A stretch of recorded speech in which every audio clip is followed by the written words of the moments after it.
Welcome, ladies and gentlemen, to Freaky Fast Broadcasting on your Wednesday night. Tonight, we give you the coverage of the WSSR VRS Cup Series. Season 11 has given us some spectacular runs and finishes so far, as the past three races have come down to a last lap pass. Well, tonight, it's race 12 of the regular season, the last race for a chance to make it into the playoffs, and it could be a last lap, last moment chance for some of these drivers to have an opportunity to be a part of the 16 drivers that will race for a championship.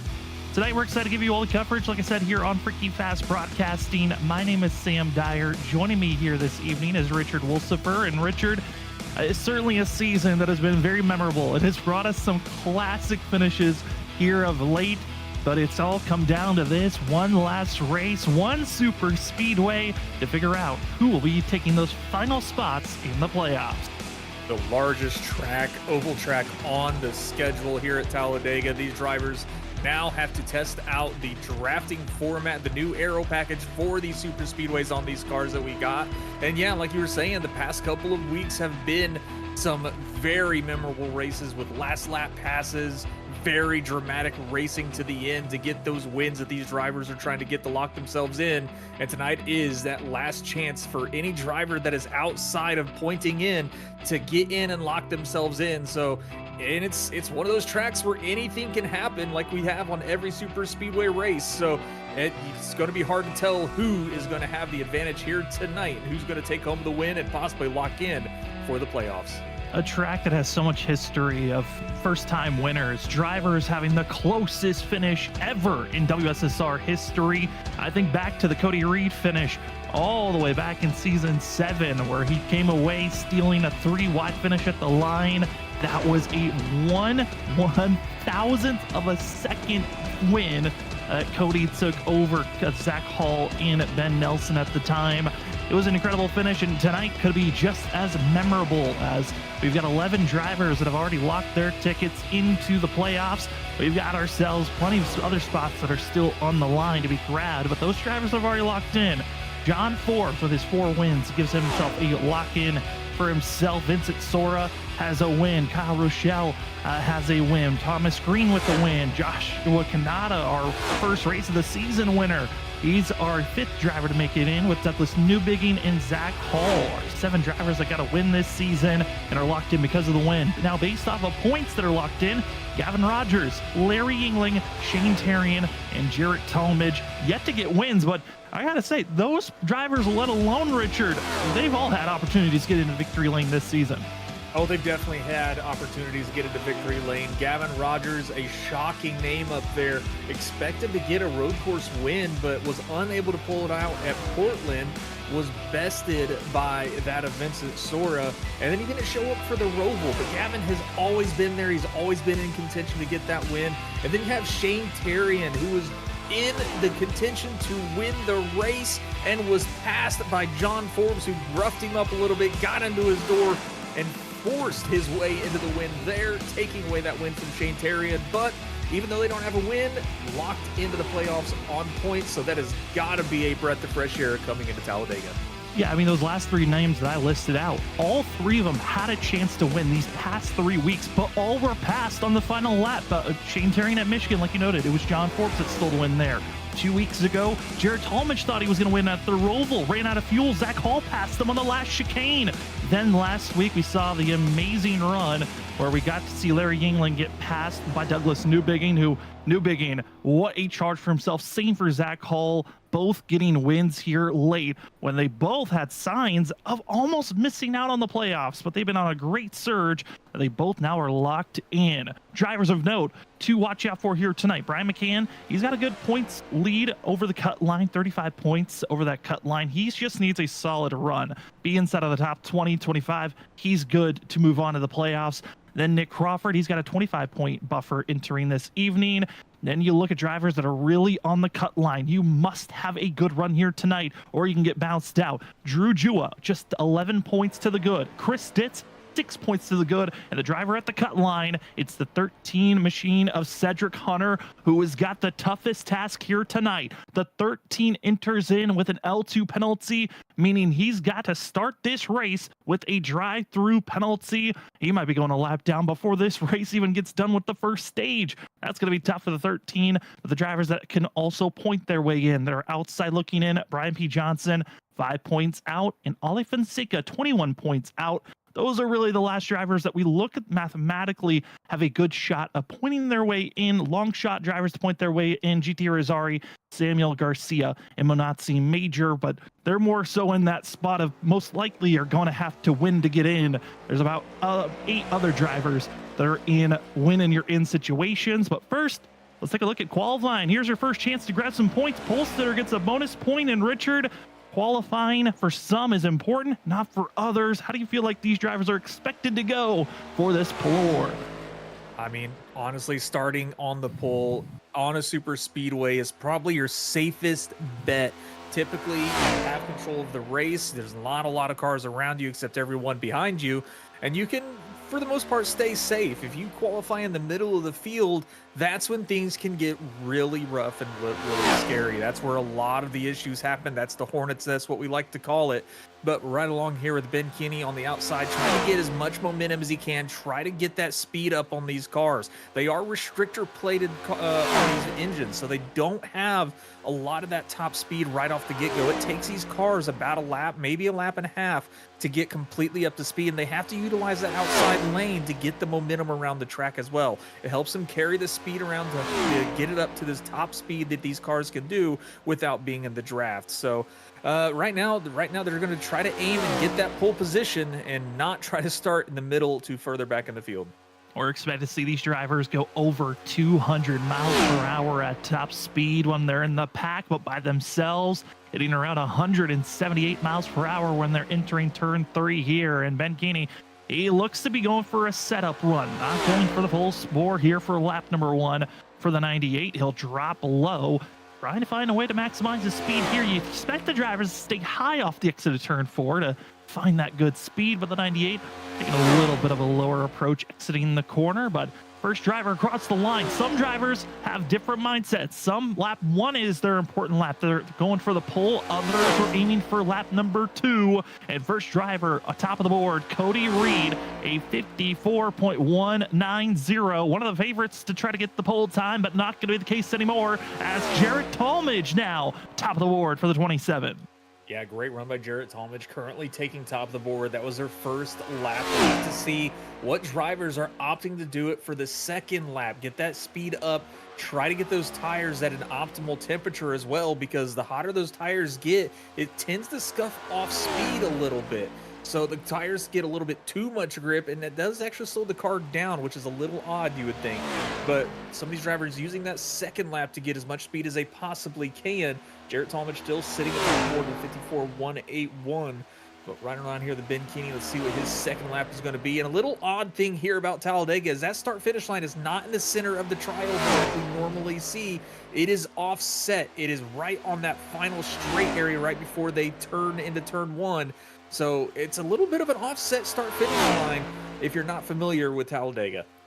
A lot of drivers, it is just a 1 lap ago for themselves, as Brian P. Johnson, who enters tonight, the first driver outside of our top 16 in points, running he's going to be his Ozzy Osbourne tribute scheme that he rocked last week after hearing the loss of Ozzy Osbourne. This 28 wants to make sure he's up front, wants to be in the playoffs for a chance to become a 2-time champion. Brian P. Johnson, winner of the inaugural season of the WSSR VRS Cup Series, has had plenty of opportunities to try to get his second championship, yet to do it.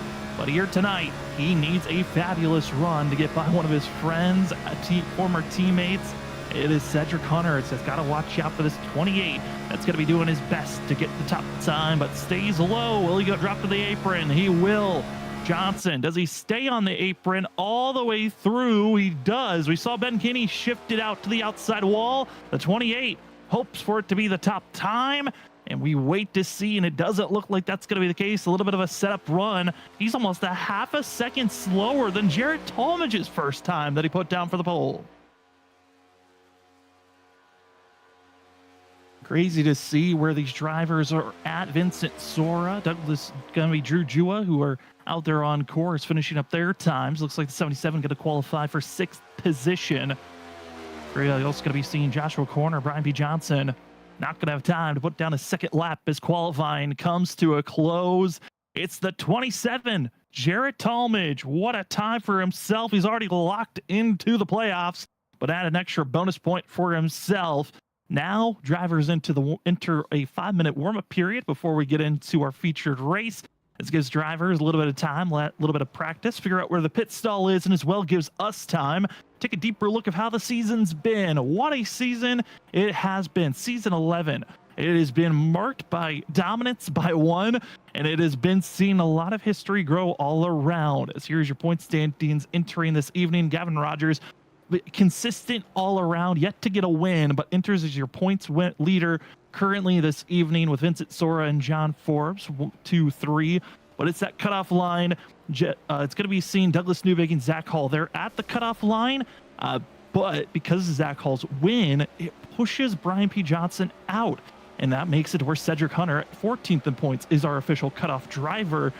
And looking at this point standings, Richard, I mean, Cedric, Johnson, they've been trying to stay inside of this top 16 in points. They've done so, but it still wasn't enough.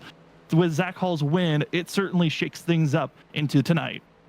Yes, but when a new driver that's not in the top 16 gets a win, it definitely shakes up the points and puts drivers near the cut line there in a position they didn't want to be in going into Talladega. Cedric Hunter already not in a position he wants to be in, on the cut line by only 5 points. And then to top it off, like you mentioned earlier, he's got that L2 penalty to start this race. Going to be a drive-through, and he's going to be the lone man when he gets out of the pits. He's not going to have any drafting help, so he's going to go a lap down very quick.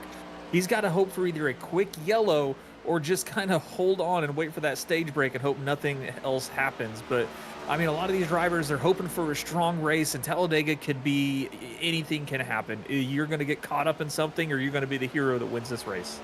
As we take a look at how the schedule has been so far, seeing the development of so many different winners, so many pole sitters this season. Jarrett Talmadge going to grab his second pole of the season here tonight, but you can see the colors. We are about to be entering into the playoffs. It's a round base, 2 races each round.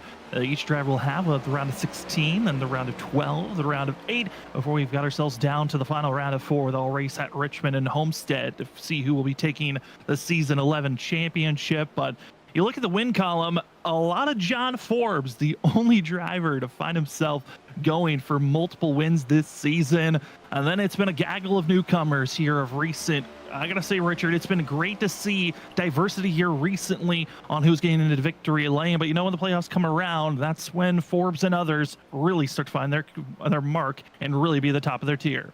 Yeah, but I mean, John Forbes still with 4 wins on the season. He has been on the mark, up there running every single race. So he's got great momentum getting ready to go into this postseason. But the diversity also, like you were talking about, different winners also showing up, showing out, showing what they've got, especially right before the playoffs are about to kick off. Like Douglas Newbig finally getting that win, locking himself into the playoffs. It is a great momentum going into that chance of lifting that trophy at the end of the season. So they're looking forward to it. A lot of them have a little bit of an easier race tonight. They don't have to worry about missing out on the playoffs. They just got to run their race and just kind of have fun and wait for the playoffs to start next week.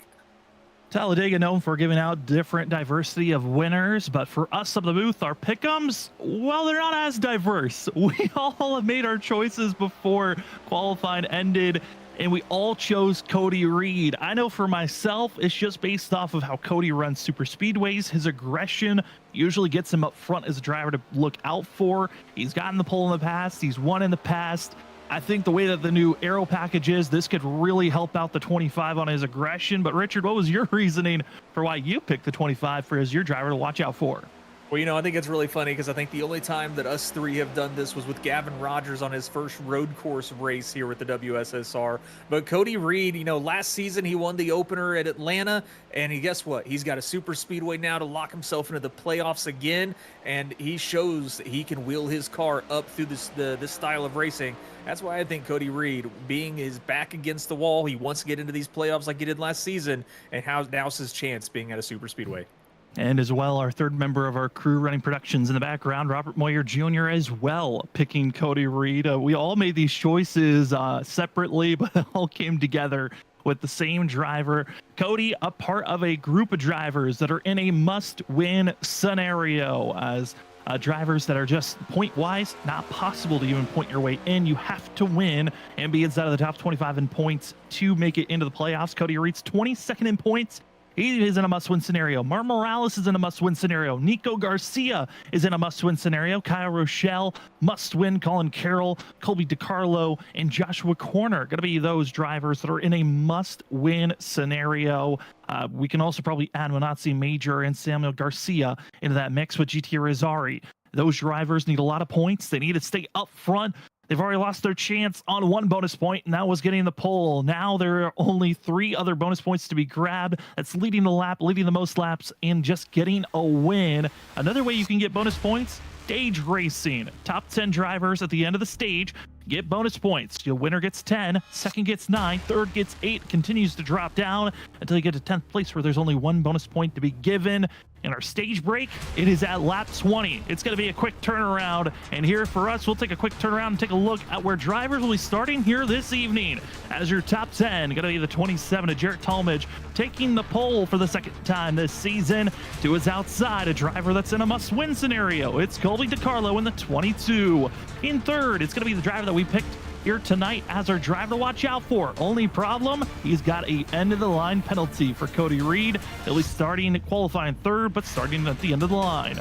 John Forbes going to be in fourth position with teammate Vincent Sora in fifth. Drew Jua, who's found some great speed and has found victory lane back here in season 9, he'll be starting in 6th place. Thomas Green will be starting in 7th with Cedric Hunter. Again, L2 penalty. That's an EOL in drive-through penalty given to the 13.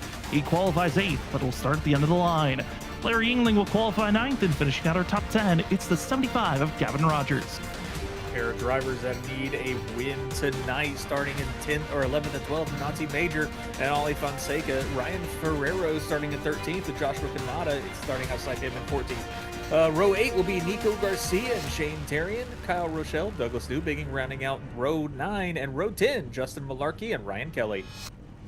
Then we find ourselves in 21st position, where we find the 12 of Andrew Medlin and the 8 of Brian McCann. Down in 23rd, it's the 15 of Ken Campbell with GT Rosari, who's in a must-win scenario, in 24th. Chris Stitt's going to be in 25th position for the 17, and another driver in a must-win, the 91 of Martin Morales, in 26th. Talk to Samuel Garcia, wins on his mind, and he hopes to do so, but he starts deep in the field in 27th position. Ben Kinney in the 98 will start in 28th. With the 2 of Joshua Corner, one of the last drivers to have a chance to win in your in situation. 29th is going to be a tough starting position, with the 28 of Brian McCann finishing out our top 30. 31st will be Tanner Bethea, and outside of him, Zachary Hall, the winner from the Robo, starting 32nd. 33rd, Ross Tatum, and the outside of him will be Nick Crawford in the 74 machine, starting 34th. 35th will be Nicholas Renner, and 36th, Brad Delph, and rounding out the field, Tyler Dingler returning to the track, starting out 37th to round out the field. 37 drivers. It feels like it's been a while since we had more than 32. That was how many we had last week, but 37 drivers. That's a lot of points to be grabbed, but a lot of drivers being sent to the end of the line. So again, Cedric Hunter, end of the line penalty, as well as a drive-through penalty for the 13. Jarrett Talmadge will get sent to the end of the line. Cody Reed, Thomas Green, as well as Ross Tatum. Also going to be seen, excuse me, not Ross Tatum, but also going to be seen the 41 of Kyle Rochelle, end of the line, and Tyler Dangler opting into an end of the line penalty. He wants to be hanging out those drivers in the back. But Richard, right before we go green here, a breakdown for tonight's race. Going to be 90 laps in total. Stage break at lap 20. No fast repairs. 4 extra sets of tires in pit road. Around 38 to 41 laps for fuel. The wind, it is a blowing. It has gone from about 10 to 15 miles per hour in this time. Track temp going to be 96 degrees. It's been cooling off. Air temp 72. But it's the stage break. Lap 20. This is going to be a quick turnaround on the stage for a lot of drivers that need to get inside of the top 10 quickly. They need to get inside that top 10, but then you got the drivers that need a must-win situation.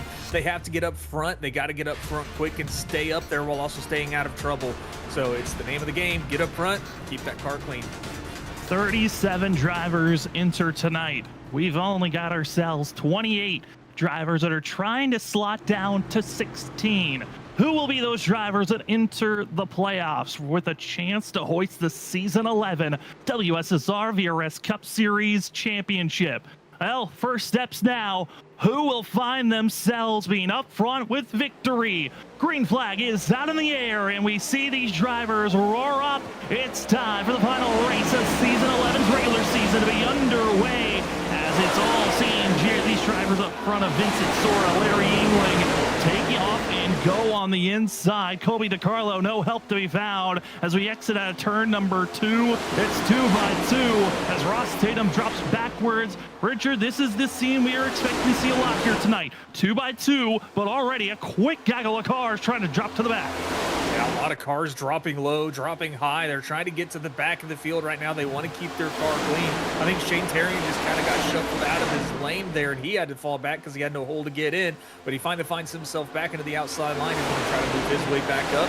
But right now, pretty clean start. They're rounding turn 4, trying to get around Zach Hall, pulling down, a lot of cars pulling in to serve a penalty here. This might be trying to help save one of their teammates and keep them in the running and keep them from going a lap down. That's going to be seen Snowy Desert Racing coming in to assist the 13. Nick Crawford, Zach Hall, Cedric Hunter, as well as going to be seeing Ross Tatum joining into the fray. 4 drivers enter in for a drive-through penalty. They're going to be helping that 13 out the best that they can. As that first lap completes, it was John Forbes ripping the top, finding the help, and able to lead that first lap here tonight. Looking at other drivers, Drew Jua and a few others trying to find that outer groove, but it's currently the 177 trying to make their mark here early on up front, as Drew Jua looking strong as he's going to be the 4, it looks like, out there on the track, but the 77 on our ticker as Drew Jua rips the top and trying to get by the 1. Drew is going to get around John Forbes. He's going to be followed by Gavin Rogers and Ollie Fonseca. They don't want John Forbes up there in front. They want to be able to control this race, and the complete shift in the lead group of cars. The top 6, a new group here, as it's led by Drew Jua and Gavin Rogers now, who completely got around John Forbes really easily.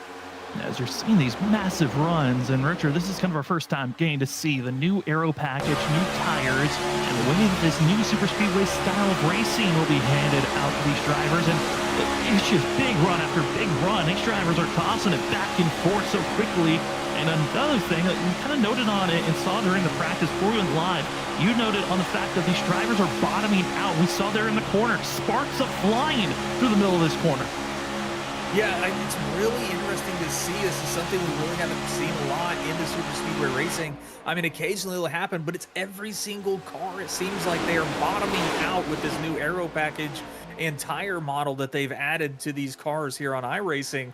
And I think that's going to kill a lot of their momentum at times through these turns. So if they want to make a move, they want to make a pass and make it clean, they've got to do it on the straightaway, because as soon as they hit those turns and that car starts bottoming out, it's going to scrape off a ton of speed from their momentum. Saw driver attempt the outside. That was going to be the 7 of Douglas Newbigin. He got a huge run. Going to be 5th car on the outside, but no one went with him. He'll lose 2, 3, 4 spots for the 7, as he'll now be the new leader of that 3rd lane that's trying to find a way to build up their momentum, but they're kind of stalling out in the middle of this pack as everyone's trying to drop to the middle of the lane. He seems to be the better spot to be currently, as up front, Ollie Fonseca goes on a charge for himself. 2nd car outside looking in. He's 21 points out. Ollie, for him to make the playoffs, points-wise, he must lead the most laps. He has to lead a lap. Then he needs to find a way to get the maximum stage bonus points. And this 24 could have a better chance of trying to outpoint Cedric Hunter to take that final spot and enter in points-wise. Otherwise, the 24's mindset could be just win, which I feel like for a lot of drivers that know, hey, you could point your way in, you'd much rather win to make sure you get the absolute lock-in. Yeah, you don't want to end this race and not win the race and waiting for those points to be calculated. You want to be able to make sure that when you cross that finish line, you know you're locked into that playoff spot. So winning is the safest bet of making sure you're in the playoffs. But if you can't win it, you better make sure your car is as far up as possible and you get as many possible bonus points that are out there to grab as you possibly can. because you want that nerve at the end of the race. You want to be as calm as possible, waiting for those results to release so we can finalize those final 16 drivers for next week.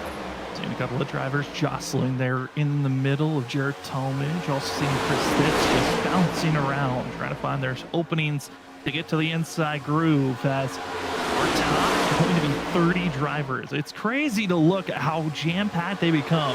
Your top 30 drivers all within a second and a half of one another. You look at a mile and a half course, these intermediate mile courses, a second and a half. I mean, usually that's the difference between first and second. Now your top 30 is so showing all these drivers just maxing out every single corner and seeing the power of the draft for this group. Yeah, it does seem the draft is extremely strong still. I had thought they had weakened it a little bit, but some of these guys are dropping way back still on the edge of that draft and getting a massive run to catch back up to the field. But we've got a big stack up kind of in the middle of the field. Joshua Kanata is going to drop to the inside there and out on the apron. Let this kind of sort itself out. He's going to fall back, not worry about what's going on here. He's, like I said, Joshua Kanata's got to win on the season. He's locked into the playoffs. He just wants to have a clean race, make sure he makes it to the end so he can still get some points to make sure he's completely safe. And as we inch closer and closer to the 10 laps completed here tonight, we inch closer and closer to the end of this stage. Again, stage break at the end of lap 20 for the field, and you got to get inside of the top 10 quickly as you see those stage laps being brought up. Those first 20 laps, this is when you got to be making big moves, moving forward as quickly and as efficiently as you can. We got a couple of drivers that have done that perfectly. Up 21 spots, Nicholas Renner, who's back in 14th position. Brian P. Johnson up 22 spots in 8th place. And GT Irizarry, second car on the outside. He's up 20 spots, and he is trying to make his way to get forward as quickly as possible. And seeing drivers already getting up big positions here quickly.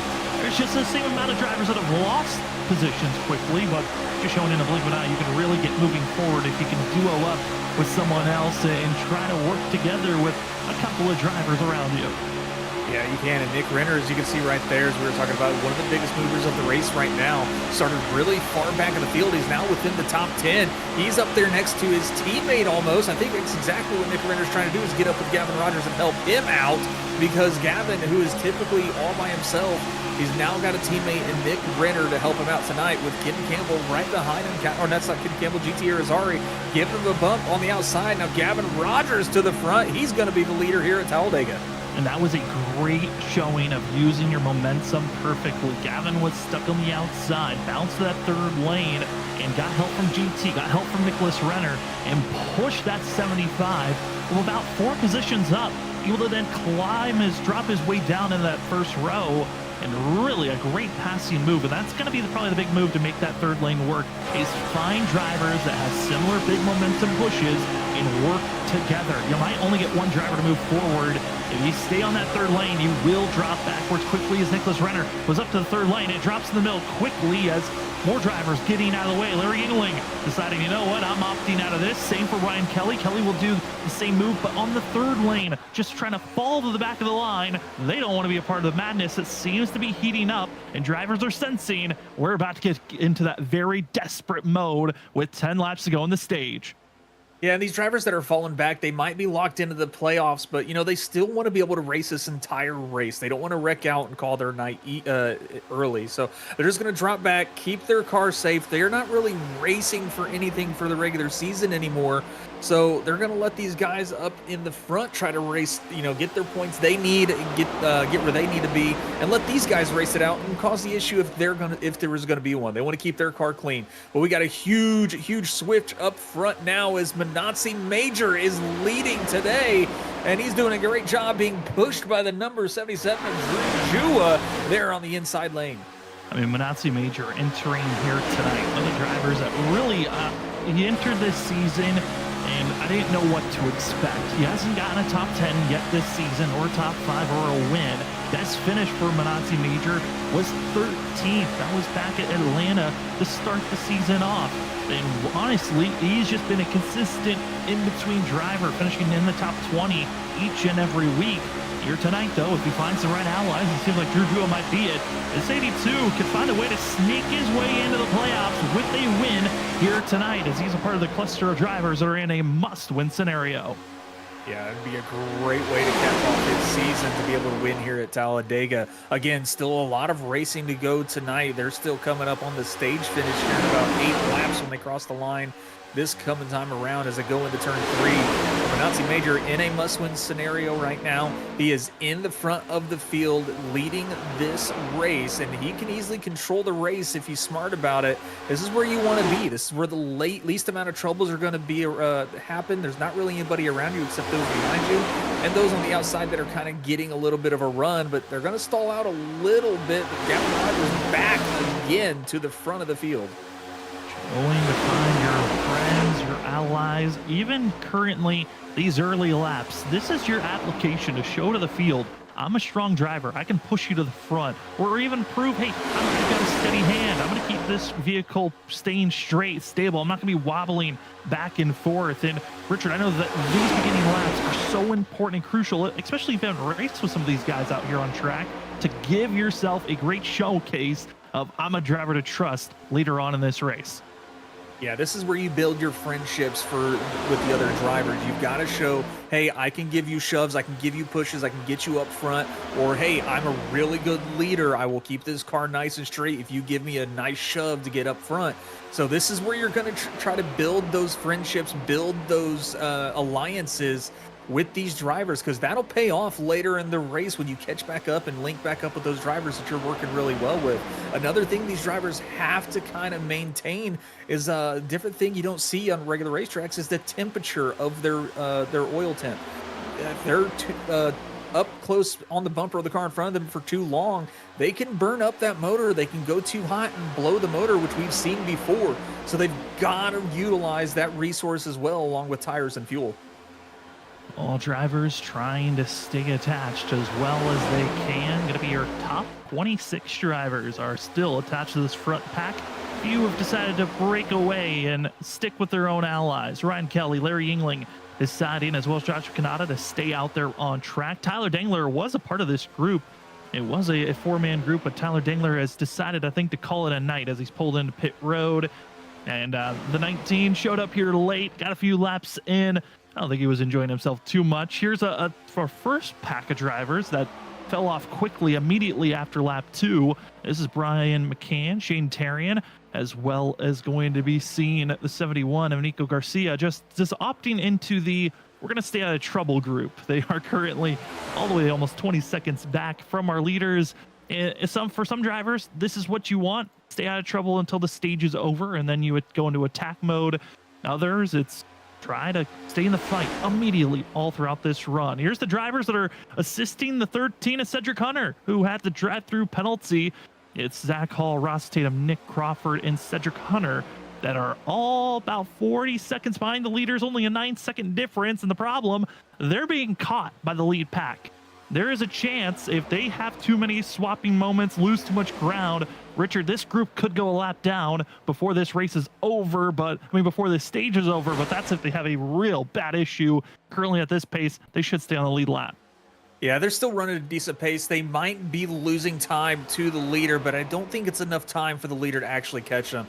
They just need to be safe, keep those cars straight, don't swap as much, just stay in the draft, because the stage is about to end here in about 4 laps, actually, when they cross the line this time.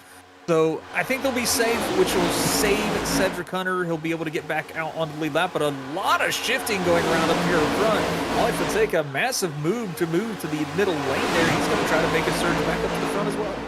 Trying to surge to the front, but you got to be careful because next to this corner, that one, John Forbes, might be seeing himself swing it to that third lane and try to go for a passing move. Not going to be the case. He'll stay in line with GT Rosari as Drew Jua. 4 on screen in that green and white machine. 77 on our ticker. Drew Jua trying to block both lanes currently as Nicholas Renner, a big run for the 76. He'll be on the inside now, pushing the 4 as we exit out of turn number 4. Coming up 3 laps to go when they cross the line. And if you're deep in the field and you know stage bonus points are important to you, such as the driver Brian P. Johnson, Ollie Fonseca, this is your go time moment. You need to set yourself to be up front, or at least find allies behind you that are willing to push you to the lead position to maximize your stage bonus point. Yeah, Yeah, maximize the stage bonus points. I mean, these drivers that are trying to point in, they've got to start making their moves. Laps are counting down, and moves don't come easy here at Talladega. Like, if you're far back in the field, you've got to start making moves now. You've got to start sticking your nose out, hoping someone follows you. You got to start making your friends. But John Forbes going almost below the yellow lines there to get underneath GT Irizarry. Ooh, a dangerous move from Forbes, but he's holding no bars back either. He's got 4 wins of the season. And the one machine we've seen be willing to make big moves. He'll be moving forward, but do you want to be making too many risky moves here early on as we exit out of the tri-oval and start with 2 laps to go here at the stage? It is currently Gavin Rogers, Ali Fonseca, GT Irizarry going to be the drivers on the outside. Rogers trying to defend both lanes. He'll drop to the inside. Big bump by the 1 to the 75. And, you know, those big bumps, there's some drivers that you can trust that can handle a big bump.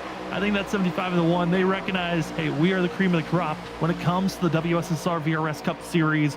We're going to see how far we can push it, which this is also another big important thing of knowledge. Both of these drivers are fighting for the regular season championship. Gavin Rogers pretty much has it locked up as long as he finishes. Oh no, Ollie! Up to the outside. Big wiggle for the 24. He'll fall all the way back. Everyone scatters. No yellow flag is out. And that just jostles the whole field, and Ali Fonseca from big bonus points to be grabbed to now a chance to where he has to point his way, win to get into the playoffs. Up front, it's John Forbes. It's going to be Drew Jua, Gavin Rogers, and everyone single filing up front on this final lap of the stage. Final lap of the stage, your single file, no big moves. Possibly they might wait till of course they will wait until the final turn, but that was a massive hit for Ali Fonseca. He will have damage. He will need to get repaired. That is no questions when it comes to Talladega. If you have damage, you need to get it repaired if you want to be fast. But everybody, it looked like, almost moving to the outside, trying to get around John Forbes, but Nazi Major is going to stick behind him as he's going to jump up and try to draft with John Forbes. And it's going to be watching now for the next level motorsports drivers. They'll duck to the inside. And this is where teammates and allies can really help you and assist you. But big moves to the outside group. It's going to be Brian P. Johnson trying to find any way to gain any more positions and time. But at least stuck 4 wide, losing more ground. And Gavin Rogers will win the stage. Renner will take second.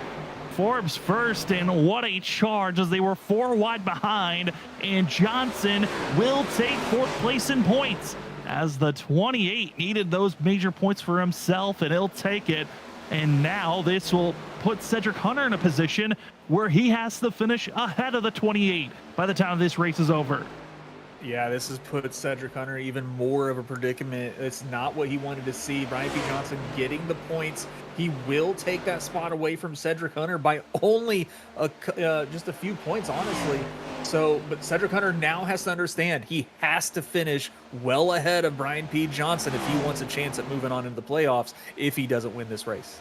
Update on Ali Fonseca, major front right damage. There's a lot of crinkling spots on the front right for the 24. He will have to come into pit road and get that damage repaired. Now, if the optional isn't too bad and isn't too long, you should get that all repaired up, but that is a frustrating spot to be. But this will reset the field as our stage is over. 36 drivers are still out there on track. All 36 will be on the lead lap when we come into pit road to get service done. Our first DNF will be Tyler Dengler, who calls it an evening here early. But Gavin Rogers, congratulations on taking the stage win. And I mean, Richard, that proved it right there. If you've got a teammate behind you, you can make some big moves there late to get yourself in a position to win there at the end. Yeah, Gavin Rogers, he was up there pretty much from the start of the race. He had always been making passes, getting up to the front, and then falling back again. And it took a long time, but Nick Renner finally got up through the field, was able to get up with Gavin Rogers. And from then on, they just worked together, and Renner just followed Gavin Rogers and gave him a major push, which pushed him into the front pretty substantially, which secured him the stage win. So great work by Next Level Motorsports. As drivers go into pit road to get service done, we'll talk to the 75. I believe he's still in the server for us to talk on Discord. Yes, he is. So we'll talk to Gavin Rogers once he's done with this pit stall. As drivers enter in to get service done, it gives us time to say thank you to some of the amazing sponsors that help out the WSSR VRS Cup Series here for season 11. It's been impressive to see. We want to first say thank you to VRS Virtual Racing School, GTR Simulators, Trophy Smack, Sim Precision Prints, and our camera provider here at Freaky Fast Broadcasting, Whiplash Sim Cams. If you're looking to improve your racing on the virtual side or even in the real world side, go check out the Virtual Racing School today, as they've helped give instruments to develop champions across the sim world and also drivers that have been a part of the eNASCAR iRacing Coca-Cola series. Their mission is clear at VRS. That's to improve every driver with the tools and knowledge to reach their full potential, whether it's on the virtual track or beyond. Also want to say thank you to GTR Simulators. If you want to get yourself your own racing simulator today, go check out GTR Simulators now. You can check out their incredible space-saving equipment. One of their newest products being the GTA Compact V2. Allows you to feel like you're in your own race car, but at home. When purchasing at GTR Simulators, remember to use the promo code WSSR at checkout to get 10% off of $100 or more. Go check out GTR Simulators again at gtrsimulators.com. Don't miss your chance to upgrade your rig and race like the pros. Well, let's see if we can queue up that 75 machine and see how he's feeling after the great charge there late. Gavin Rogers, stage winner. Let's see if the 75 can hear us. Gavin, it's Sam and Richard up at the booth. You got us? We'll try one more time. 75, sorry, Gavin Rogers, you're good. Gavin, stage winner. You got the help from your teammate, Nicholas Renner, coming to the end there at the line. How's the car feeling? How are you feeling so far in just the first 20 laps of Talladega? Yeah, I'm feeling great. Finally got some good teamwork going here. We got some good teammates with Nick Renner and buddy Ollie, who's been helping us in the voice chat. I know he's kind of desperate. He's in a need to win situation tonight.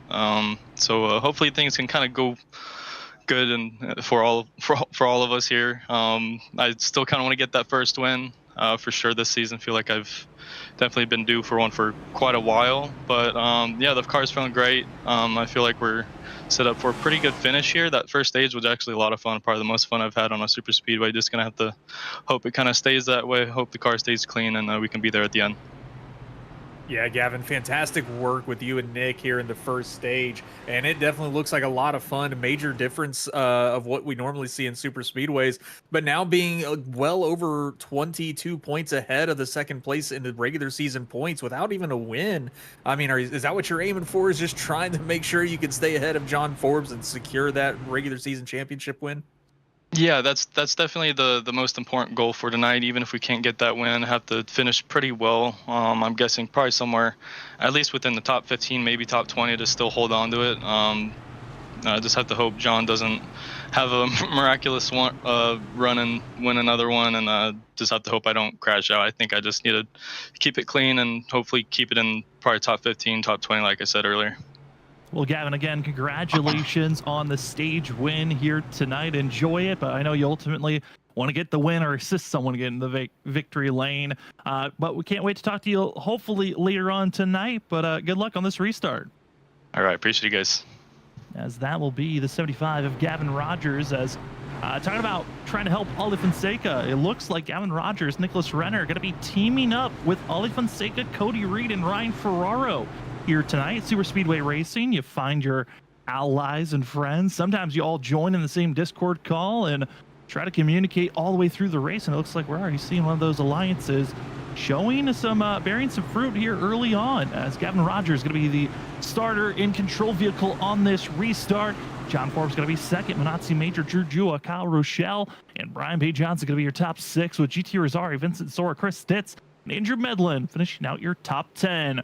Well, stage 1 is done. It's all about the victory now. Who can steal a playoff position, or do the top 16 stay where they are? It's time to find out, as the regular season finale is back underway for Gavin Rogers with a huge launch for himself, and drivers looking for openings already down into turn number 1. Down into turn 1 they go, and it was kind of a major stack up a little bit behind him. Some drivers trying to jump the start, but it was in control of Gavin Rogers. It looked like he went a little later in the restart zone. So he's got a bit of a gap from John Forbes, or from Manazzi Major, but John Forbes on the outside, major run from him. He's going to be able to get around Gavin Rogers. pretty clearly, but he's going to stay on the outside lane right now with Drew Jua. Trying to push Gavin Rogers, get him back up there, but Gavin passed by 3 guys on the outside, make it 4 as that outside line has got the momentum.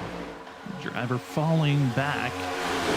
Cody Reed, who's stuck on that outside groove, just got no help from the third lane, and I get a feeling, Richard, we might not see that third lane for a while. I think it might turn into cruise control for this field, as they're all trying to find a way to turn this race into potentially a one-stop from here to the end. As we are 26 laps into this race, the fuel number I was given was around 35 to 38 laps. If you're just going full throttle, you're not trying to save at all, utilizing the draft at all, and you're the lead driver all the way through, and you might be able to save up to 40 laps if you're in the middle of this pack. So everyone knows it's a one-stop from here if we stay green. The question is, how well do they want to play patient? We hop on board with Cody Reed, our unanimous pick of the driver to watch out for here tonight. Currently up to 11th position, and Cody Reed trying to march his way forward. He started with an EOL here this evening, so he had to go to the end of the line, is almost into the top 10. And Cody Reed's playing it smart. Like I said, he had to play start the EOL. He didn't really do some major moves to get up front for the top 10 because he can't point into the playoffs. He has to win. So he played it smart, was a little conservative to start this race off, but now he's slowly moving his way up the field. Like you said, he's up here in the top 10 now. So great work from Cody Reed. He's still got to be patient. Like you said, 1 pit stop left of this race. The biggest thing is tires. Will these guys just get new tires, or will they stop up on fuel? And even if there's multiple cautions later in the race, will they come back down for tires or just stick with the fuel-only strategy? And looking at the drivers, how they're running up front. So looking at our ticker, there's a couple of drivers that have really fallen off the pace from the rest of the field, as our top 34 are still attached to this lead pack. 2 drivers are not. And that came to a issue of drivers stacking up onto one another, running into one another into turn 3. And Nicholas Renner taking the brunt of it, 76, running into the back of Shane Terrian as well, who then ran into Nick Crawford. The 76 went for a ride into the grass, and because of all the jostling that went around, Mar Morales lost time and lost the draft. So now these 2 drivers will have to work together, and at this point, the pace that they're running, a 54.6 lap time, they're in a spot for both these drivers. They need a caution to get back into the mix in the fight for a chance here tonight, which, if you're Gavin Rogers, you just lost your pushing buddy that got you the stage win. Now you got to work on those alliance drivers that you teamed up for here this evening. Yeah, the good thing with Gavin is he did make an alliance with some other drivers. He's got guys to work with still, even though Nick's not in there with the group. But when the field does catch him, he still technically could work with him. But, I mean, it's not a drivers probably wouldn't appreciate it. But, yeah, they're definitely going to be hoping for a caution to come out so they can get back up with the field, stay on the lead lap. But Gavin Rogers, he's going to be working up here alone. He's going to ride along with Thomas Green, who's kind of stuck in the back there as well. Another driver who's into the playoffs. So he's just kind of out here to race and have a good time with everybody. Sit back, relax, and the field is going to continue to do so. And for us, we're coming up to 30 laps in. It has been a great run so far, and I think we're going to take potentially our first commercial break of the evening. It's been a lot of great racing action so far. That first stage, you could get a sense those final 20 laps here this evening are gonna get chaotic, but the field is in a little bit of a pace mode, so we'll pace ourselves, as when we come back, it's gonna be more racing action for the WSSR VRS Cup Series Season 11, Race 12, the regular season finale here at Talladega. We'll stay side by side so you don't miss a thing.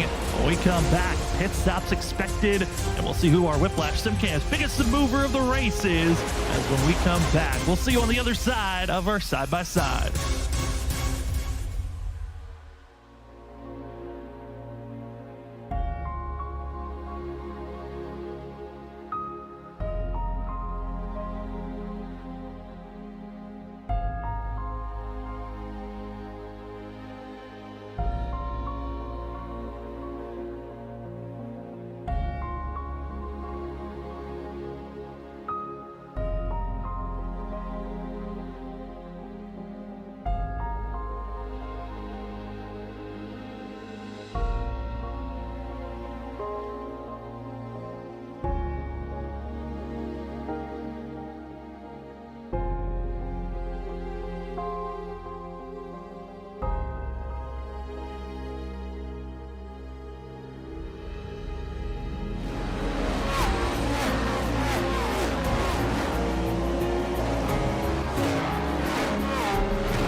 This is our VRS Direct Force Pro wheelbase, which is the heart of any sim racing setup. It's designed to give you the best possible feedback for all sim racing titles, and it was co-developed with the world's best sim racers to make sure it's fit for competition.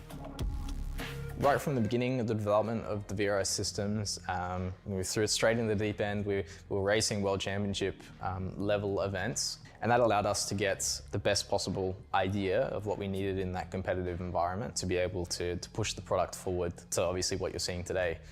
I think the most important features are just having really good detail through the wheel. You know, I think the software and how it kind of interacts and sends you the detail makes a huge difference. And for me, since using the VRS Direct Force Pro, that's greatly improved my wanting to drive just because it's so much more fun, you get more detail. And other than that, of course, the feedback is really important. You know, heavy but also very subtle forces behind it, so you can constantly feel what the car is doing. I think that's really important, not just for racing, but when you really have to go deep into building a setup, you really need to feel what the car is doing. And obviously the rig arm isn't really moving around, so you need to feel all those subtle little things in the wheel. The wheelbase makes use of an industry-proven Midge servo motor, directly feeding up to 20 Nm of torque to your steering wheel with close to zero mechanical notchiness, damping or friction. The shaft can be equipped with an adapter to make it suitable for any wheel. The brain of the wheelbase is within the compact USB motor controller, which features a fanless power supply for silent operation and a dynamic brake resistor to provide the smoothest and most responsive operation possible.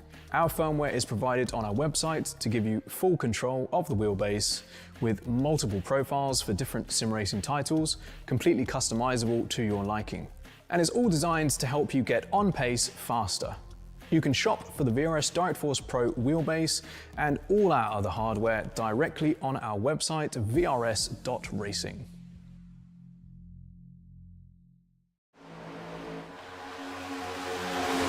Welcome back, ladies and gentlemen, to Freaky Fast Broadcasting. You're watching the WSSR VRS Cup Series Season 11, Race 12, the regular season finale race at Talladega. As currently, St. Vincent Sorum, Nazi Major, going to be those top two drivers currently. We've lost two drivers now here tonight. Tyler Dangler, right as we're in the middle of stage one, pulled in tonight early. And just as we were coming back, Nicholas Renner pulling it into pit road.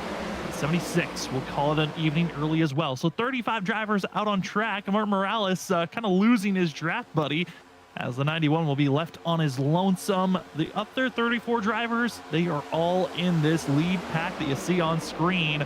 They've been going back and forth on who wants to be the lead driver.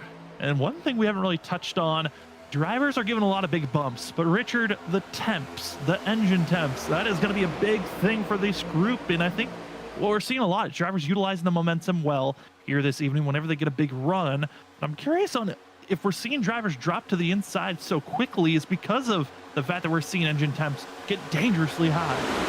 Yeah, I'm not sure about the dropping to the bottom like they're doing as quickly as they are, but I mean, really the only time you're going to see temperatures rise on these engines is they're right up on that rear bumper like I was mentioning earlier. It's not allowing airflow into that front grille. It's not allowing that motor to cool down. So a lot of the times what you'll see is some of these drivers will give about a half a lane on the inside specifically. They'll give them about a half a lane closer to the yellow lines on the inside lane. It lets that car stay right glued up to that bumper, but it gives them a little bit of air to get into that nose to keep that engine cool.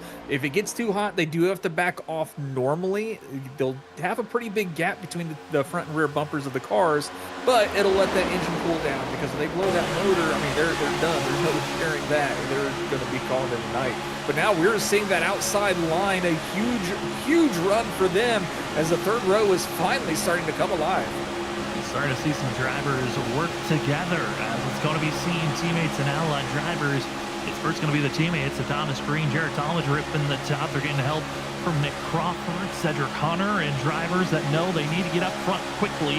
Also joining in the three on the outside, going to be the 4 on track, 77 on our ticker of Drew Jua.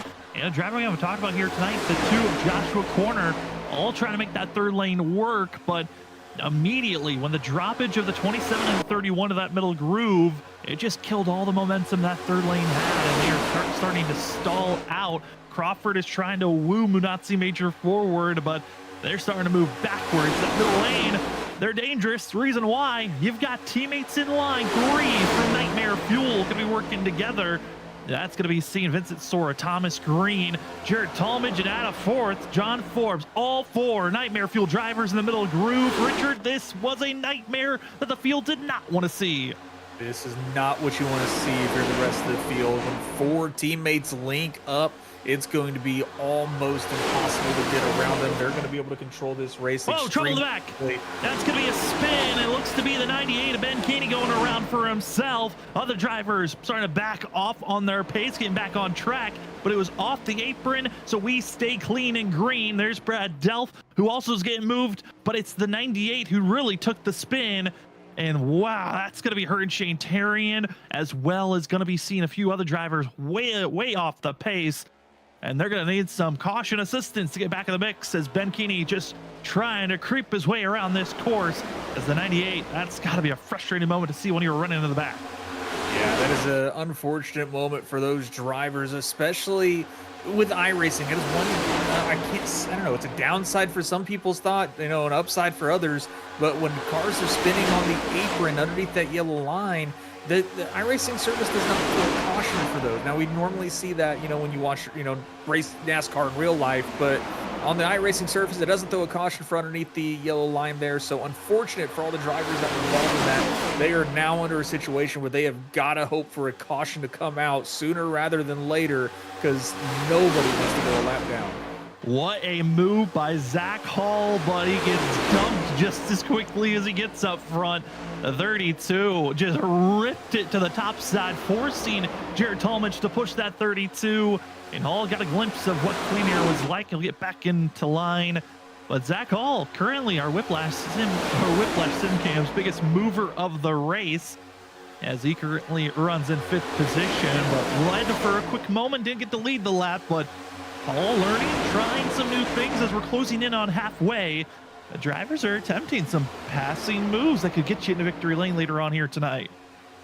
Yeah, I mean, this is the part where you're going to start making some big moves. Try to get to this location that's going to set you up for a potential win for later on in this race. With Zach Hall, he's going to stick it to the Nightmare Fuel drivers there. He's going to try to get up here, going to go underneath Chris Stitz with Drew Jua, but John Forbes is going to drop down to that lower lane, stay in front of Zach Hall. He's still going to want to control this race. Getting that help and assistance from Drew Jua, I mean, that was perfect symmetry to go down together. And now going to be Hall blocking, defending, wants to lead a lap, and will do so on this go around, as the Nightmare Fuel teammates of Forbes and Talmadge gonna give the bump to the 31, but for how long is gonna be the true question. I think what was interesting when we saw the Nightmare Fuel teammates, all 4 of them in line, they slowly were inching away from the field, but that was going into turn 1. When they hit the backstretch, all that momentum was lost, and just it got yo-yoed back to the field quickly on the backstretch. I'm curious, I think with the old model, we saw at times where you could break away if you got 4 or 5 drivers in line pushing one another. Now with this current model, the draft looks to be so powerful, you're not breaking away. It's gonna be a late passing move if you want to win this race.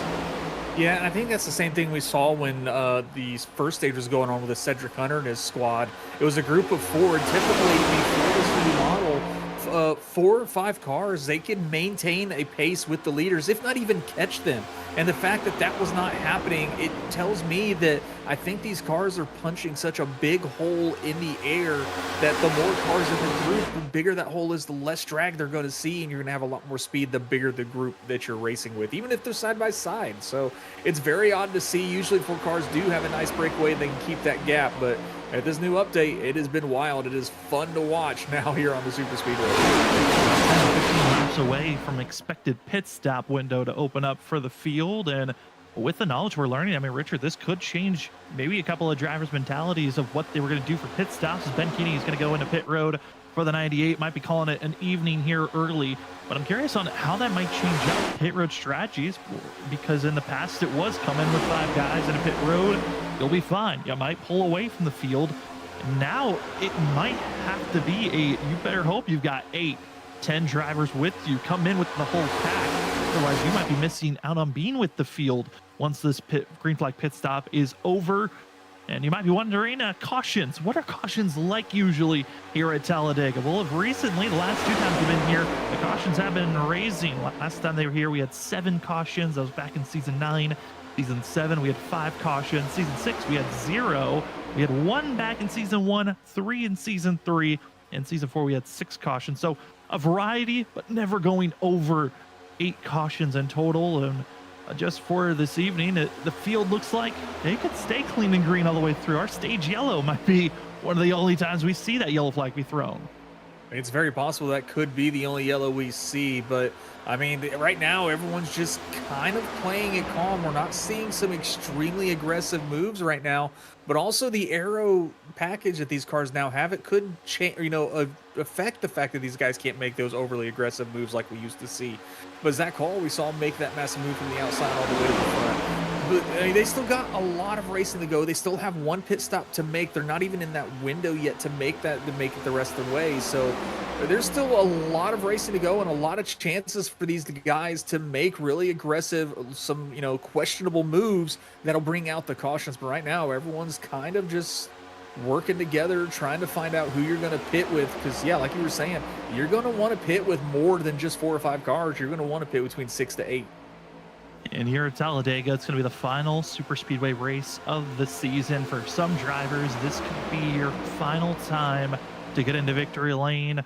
Some drivers say super speedways might be my only chance to win, especially in a league like where we are in WSSR, where the top level is just so tough to break into. And I'm curious on drivers that maybe are up front with a chance to be a little bit of a stealer at times. Maybe they're not racing for a chance to make the playoffs, but certainly could be a threat at the end.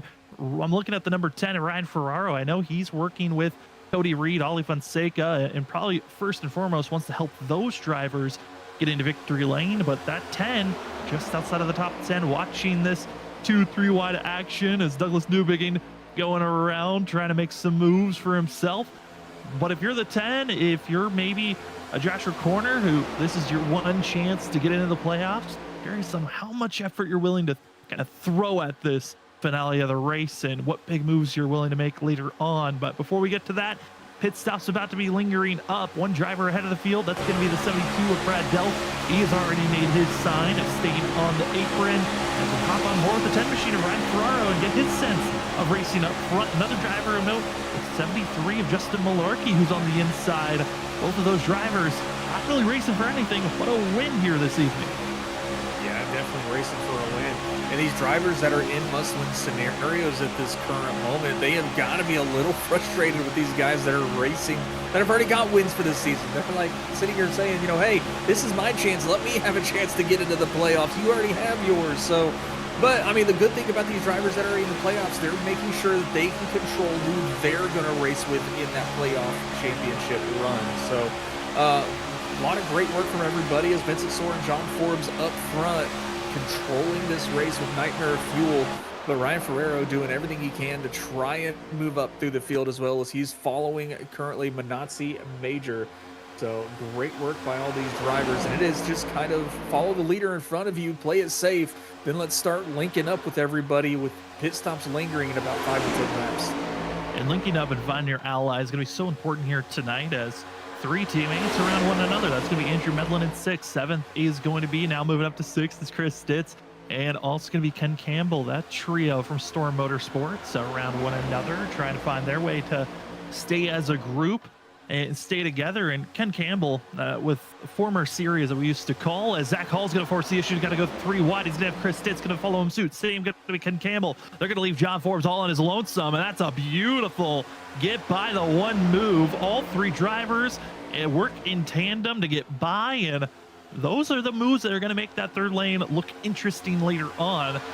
But looking at Storm Motorsports, in past leagues that we've covered here on Freaky Fast Broadcasting, Ken Campbell was a wizard at times. He used to work with Christopher Wade, and they would dominate super speedway racing.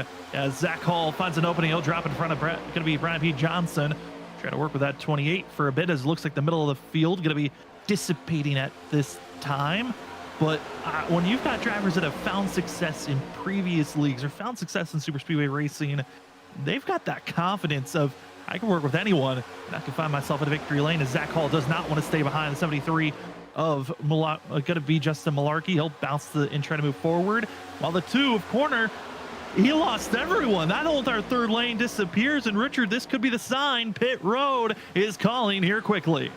Yeah, I think pit stops are literally about to start happening here the next couple of laps. Everybody's getting to that inside lane, and this is where chaos is definitely going to happen. You're going almost 200 mile an hour, and you have to get down to 65 miles per hour before you cross that yellow line going into the pit road. So it's a hefty amount of speed you have to lose, and you can easily spin out and completely ruin your pit stop. Even bring out a caution, which can really throw a wrench into everybody's strategy as well. So, but everybody's making their moves, trying to shuffle into who they're going to be pitting with, because, I mean, you got like Ollie Fonseca right there. He's down there with Gavin Rogers and that group. They're wanting to pit together more than likely.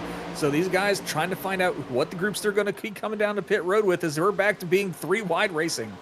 Yeah, and I think the main reason we're seeing 3 wide is some drivers didn't like where they got slotted, and they want to be the team that is leading the pack when they go into pit road. They don't want to be in the mix, in the gaggle of cars when they fan out into pit road and be stuck behind drivers. Maybe accidentally run into somebody.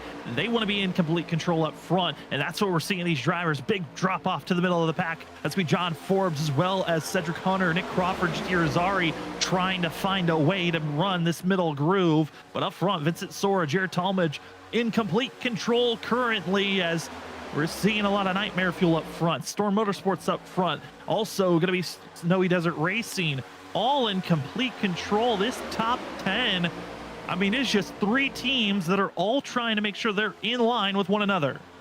Yeah, they're all trying to make sure they're right there, ready to react. Whoever dives in first. It's going to be really interesting to see which group of drivers decides to come into pit road first. It's going to be chaotic, especially if the ones in front decide to go first. Everyone's going to have to kind of slow down and get up the track, not get into the rear ends of them, into their bumpers, because that'll definitely spin someone out. But it was a lot of chaos there, a lot of shuffling around. It stretched out for a bit there, but everyone's kind of filing back in the line of where they want to be. And these drivers that want to be around each other for these pits, they're getting to those positions and waiting and just trying to figure out who decides to bite first. I know we got a lot of fans out there rooting for different drivers, and I know we got also parents rooting for their kids to run well out there on track. I know for Lenny Reed, Cody Reed's dad, he probably wants to know what's going on with the 25, who's first driver in a must-win scenario entering tonight. Currently, Cody is back in 26th position with a group of 8 drivers that lost the lead draft. This is that group of drivers. This is troublesome to see. You've got Cody Reed, Ross Tatum, Samuel Garcia, as well as Nico Garcia, and going to be having the 22 of Colby DiCarlo, excuse me. This group of drivers, 22 seconds off the lead pack. They need a caution to get back into the mix. And honestly, with the way that they're running, it might be wait for the leaders to go into pit road, because they might cause calamity just trying to get into pit road with how aggressive these drivers just were. They've started to calm down up front. But Richard, if you're this grouping of drivers, a lot of them in must-win scenarios, being this far off the pace of the pack, this is a tough pill to swallow, seeing we're about to be entering pit road and you're nowhere to be seen, as some drivers were faking about going into pit road up front. Yeah, they were thinking about pit up front. Oh, we might have a caution as Chris Stitz is around off the nose of Kanata. He keeps it straight, though, down on the apron. Chris Stitz, great wheel work from him as he keeps the car straight, and we stay green. Keeps it straight, keeps it off the wall, gonna ask for a black flag clear as he accidentally drove into pit road. That was an unsafe pit entry, but what a scare. Just drivers with that fake move down to the pits, expecting to go into pit road at that moment. Nobody did. Kanata and a couple of, I believe that was going to be the 73, was trying to make some moves to get back onto the track, clipping the 17, and for Stitz, that's frustrating for himself as a driver that the bad luck just can't get away from him. Yeah, I mean, it wasn't, I mean, you had drivers that were maybe thinking about going to pits, but they have lap traffic that were kind of blocking everybody from making that decision. It was going to be an odd pit rollout there if it was going to happen then. But, oh, Chris Stitz, a scary moment across the nose of Kanata, but able to keep it straight. But again, we've got another group of drivers that have separated themselves from this main pack, and they're just going to ride in line. I mean, this might dictate which driver is going to pit together when the green flag pit cycle happens, because we're either this lap or the next 1 or 2, we're going to see cars diving into pit road. Yeah, we're within 3 to about 5 laps. We're expecting drivers to hit pit road, and Ryan Kelly and everyone from 18th all the way down to 24th is in a same mentality. You have to catch this lead group before pit stops happen. The trouble, laps are ticking away, and if you're not a part of that lead pack when they enter pit road, you might not be a part of the lead pack that's going to be there at the end of this race if we stay clean and green. Currently, you see Ryan Kelly, they're trying to close in the gap, but I'm looking at the time. Richard, they're losing ground to the lead pack. The top 17 are pulling away. Yeah, and that's what I was talking about. The bigger the pack, it seems like the faster they go, and even side by side, it seems like the faster they're going as well, which is really odd to say here. But I mean, at this point, it could be beneficial for that group behind to pit now, spend that little bit of less time on pit road with the fuel situation, and try to make up that gap on the other end. But I don't know if that's going to be the case, as this front group driving by pit road entrance. Nobody's wanting to dive in first. Yeah, no one's diving in, and it might be another about 3 tenths gained is the lead pack over that second group, the top 17. Yeah, this is just a little bit of head scratcher, because this is complete opposite to what we have seen on iRacing for years now. The old aero package, if you were side by side, you were going slower than the group that was in line, single filed out. Not the case anymore, and this is so bizarre to see, as the lead pack going to be still seeing Ken Campbell, Vincent Sora side by side, Andrew Medlin trying to help that 15 to go quick on the outside groove. No signs of pit stops just yet. No one has made a call over the radio. No, they just are going to enter as a group, and that's nightmare fuel. The 4 of them by themselves. Is that too early? And is that enough vehicles to be with one another as the 4 go into pit road together as the first group to pit? Ooh, that could be disastrous for those guys. With only 4 of them, we've already seen 4 cars do not have the speed. The only thing that can save them is if the other groups of cars only pit with 4 and 5 groups. But, oh, John Forbes slides in his pit box. I don't know if he has to back up or not, but that was an odd angle for himself. But I will see. They're the first to bite. We'll see if bigger groups or more cars come down pit road this time. But that puts Ken Campbell in the lead with Andrew Medlin in second. Yeah, that slide for John Forbes. He's trying to grip and go, but he is not with the pack in the group immediately. They might slow down just slightly to make sure the 1 stays with them as they get up to speed. Here's another cluster of drivers. It's going to be a group of 5, 6 that go into pit road. That's going to be led by Brian B. Johnson and Zach Hall. And oh no, Brian McCann into Ryan Kelly. The teammates collide down into pit road. Larry Yingling involved. That's all of Ying Yang taking each other out on pit entry. Pit entry has always been disastrous here, and all of Yin Yang Racing, all of them sliding and spinning onto pit road. Gavin Rogers was behind that. He had front row seat to that carnage, and Ollie Fonseca went flying into pits as well. I think he potentially got a black flag for too fast. He did. 40-second hold for Ollie Fonseca, speeding on pit road. He was going over 80 miles per hour into pit entry. That is way too fast. You're going to get caught for that. Here's going to be Lucky Ducks and the rest of the lead pack now going into pit road. They've got to make sure that nobody comes creaming in and taking each other out. The danger, drivers further in the back hitting the wall, taking each other out, is Joshua Kanata. He'll be going across the line as the 10 and the 16, more allies and friends running into one another, and Kanata getting the worst of it as a lap car. He'll have to go an extra lap around, as now here's going to be another group of drivers that need to go into the pits. That's that second pack that we watched of Cody Reed, Samuel Garcia, Nico Garcia. They still need to hit the pits as they cross the line. Leading that lap is the 25 of Cody Reed, and I mean, they're 22 seconds back. The potential cautions never happen. They still need a yellow to get into the fight, but a gain of positions could be here for this group to gain a couple of spots before the race is over. Yeah, this group's definitely going to gain a couple of spots, especially with a lot of the spins that we saw going into the pit entrance. Unfortunate for especially Yin Yang Racing, all three of them having their own incident with each other going into the pits. But this group, they're going to be looking at going to the pits soon. I know they were hoping for a caution, but that's just not going to happen, as we've got a gaggle of cars entering or exiting the pits that have already been out on track. This is where the groups are merging. How many cars will form in this massive group here as they're all trying to line up and figure out where they want to place their car? And drivers now getting into their box, and with all of the fiasco drivers entering, exiting, wrecking on entry, we have lost one driver. That will be Ryan Ferraro calling it an evening. Brad Delph, it sits in pit road. He's been in there for over 12 minutes though. And Ali Fonseca, major loss of time. Cody Reed overshoots his box. He has to back up. He might even lose his own pack that he was racing with.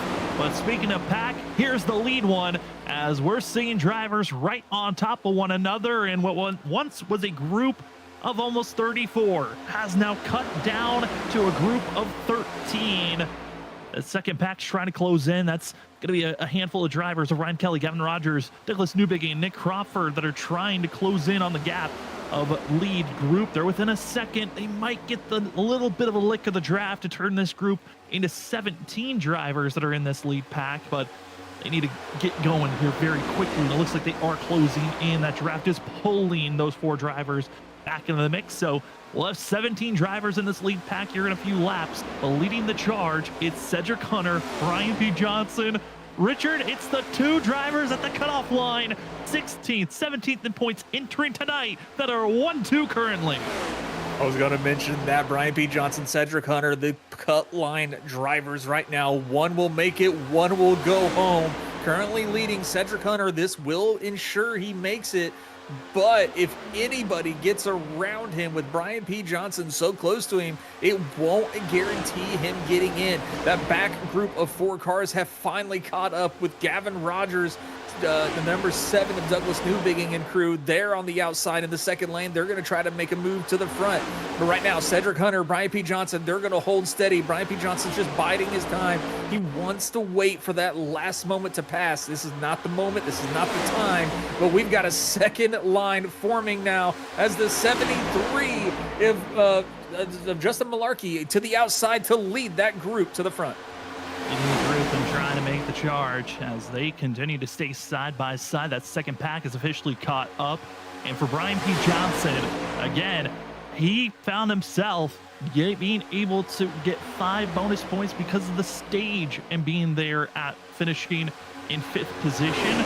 He's now in a spot where the 28, technically all he has to do is just finish 1 position up behind Cedric Hunter, and he would be that driver that could be at the cutoff line to make the playoffs, as long as no one else behind them in points wins here tonight. That is going to be the odd thing of you're battling to point your way in, but you easily could get knocked out of the playoffs if you're not careful. Another driver officially calling it here tonight, Ryan Ferraro. Sad to see that he's out of this race. We were kind of might have given him the commentator's curse, but up front, 3 wide racing, and it's coming to the tail end of this race. We're coming up to 20 laps to go here in a few laps. We saw how interesting those first 20 laps were. Richard, I got a feeling these final 20 are going to be just as, if not more hectic than those first. Yeah, this final 20 laps of this race, this is where things are going to pick up. The heat is going to intensify. Everyone's going to get very aggressive because this is the last bit of the race where you can make the move to get up. Now, between Brian P. Johnson and Cedric Hunter, with the bonus points that Brian P. Johnson got for stage, Cedric Hunter also led a lap. That gave him another bonus point in favor of himself. So it is a close battle between them. I mean, I don't know what the points are going to look like if neither one of them win and they finish right behind each other. Well, the wait until after this race is over if it comes down to the math of who's in or out, but both of those drivers very close on who could point their way in, as long as none of them must-win drivers get into victory lane. One of those drivers that was in the must-win scenario who thought maybe he could point his way in, Ali Fonseca, first driver 1 lap down. He's able to stay ahead of the 91 of Mark Morales. Currently, he is doing so, being the last car in line in this lead pack. We saw all those wrecks, all the slides. No yellow has been thrown for an on-track incident just yet, but Richard, I mean, the way we've seen these drivers go 3 wide at moments, you can just get a sense these final 20 laps, if we somehow stay clean and green, that is a huge award you can give to the whole field on the fact that they've been able to do so, because there's some moves that probably should have brought out a caution or at least gotten someone sideways a little bit more than they were. Not even moves, but even just the actual wrecks that we have seen that haven't brought out a caution. I'm impressed that the caution wasn't even thrown. A lot of, like, especially that with Chris Stitz. He was sideways on the track. I am impressed that wasn't a caution. So these drivers a little bit lucky tonight. No cautions coming out, but still great work by them as well to keep the cautions under control and keep this race under green so far this entire time. And next driver is expected to go 1 lap down. It's the 25 of Cody Reed. And Cody's really in trouble because he's about 5 seconds slower than the lead pack that's about to get by him. I don't know if Cody's even going to be able to stay latched and attached to this pack when they drive by. But for Cody Reed, Ollie Fonseca, teammates here this season, could you be trying to work together and get at least one of you into the playoffs, as you're both must-win contenders? As we see Thomas Green, he'll stay to the inside. Jared Talmadge following in suit. The outside lane, starting to see a new name from the Lucky Ducks Alliance crew. Seeing that 78 of Tanner Bethea, but a huge block. Cody Reed runs the middle, now going to move to the outside. Reed was trying to slow down the field as much as he could with those moves to the inside and middle into the outside pack, trying to find someone that's willing to move up to that 25, just nowhere to slot in just yet. Cody Reed should be able to find an opening just now, and the 25 finds Ollie Fonseca, so Cody will stay with the lead pack. And up front, we're seeing Cedric Hunter wants to get back to the lead position where he was when the pit cycle concluded. And Ollie Fonseca and Cody Reed, they're going to be racing each other also. They're both teammates, but they're both now racing for the lucky dog if a caution were to fly. So those two not going to give each other an inch. And Cody Reed being really aggressive, taking it 3 wide there, pushing out Brian P. Johnson and that of Justin Malarkey, but Ollie Fonseca back to the front of him. But John Forbes and Nightmare Fuel, they are chasing down the lane. No, We got Thomas a spin! Green, down to the inside. He keeps it down low. More contact, more bumps, but they come out somehow. Keep it straight. We're 4 or 5 wide further in the back. Drivers are losing time. They're losing position, and it's the top 6 pulling away from the rest of the pack. They're all scattered. There's little bubbles here and there. Everyone should group back up together. But what a major slide and hold on moment, as that should have been another wreck, but we continue to stay green.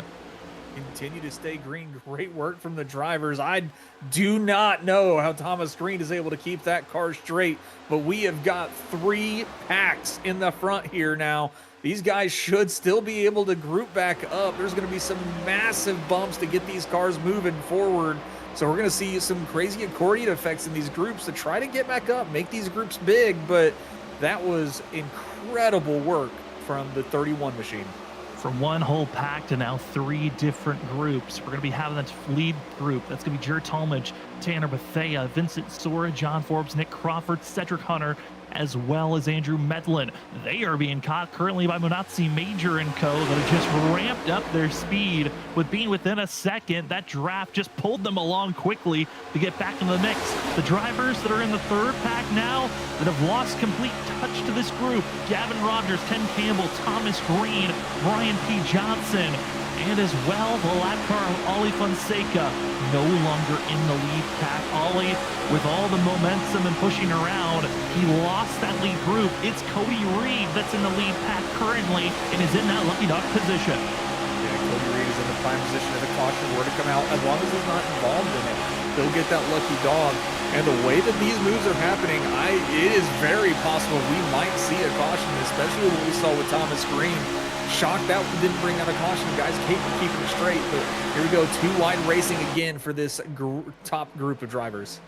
Top group of drivers keeping it together. And when we talk about that now, 2nd group being led by Gavin Rogers, there are other packs that are out there on track. With all the pit stop mistakes, drivers have built up into their small little packs. There's also the 3rd pack now officially out there in 18th position. That's Ryan Kelly, GT Rizzari, as well as Brian McCann, Joshua Corner. They're in their own group. They're currently swapping to get into the right lane with one another, and this is the Larry Yingling, the Yin Yang Racing team, that all 3 of them wrecked on pit entry. You don't see a full team wipe each other out very often, But that was a miserable spot to see all those drivers have their moments. Luckily for Ryan Kelly, as well for Larry Yingling, they're already locked into the playoffs. Brian McCann just needs to finish inside of the top 20, and he should point his way in. So there's not as much pressure on this trio, but obviously a scare that was not worth having, as they are out there on track as our third pack, currently in 20th position. Our fourth group, excuse me, gonna be all the way back in 23rd position. Chris Stitz, Ross Tatum, Nico Garcia. That was a group that really needs a caution now if they want a chance, but there's just no caution being shown currently. But the lead pack, they're starting to get a little bit more rowdy as they stay side by side, and it's find an ally, find someone you're willing to trust, and currently it's Nightmare Fuel, gonna be your top 3 currently. Yeah, Nightmare Fuel again taking control of this race where they're placed. They've even got a 4th driver, I'm sorry, nope, but they're in control of this race. The 2, Vincent Sora, John Forbes, 1-2 currently being followed by Tanner Bethea from Lucky Ducks. It's just a dominating run for Nightmare Fuel again. They have been just on rails all season. It has been a Nightmare Fuel season for this team. It really has. They've been the dominant group. You looked at a lot of the wins, a lot of the polls. It was just them for the first half of the season.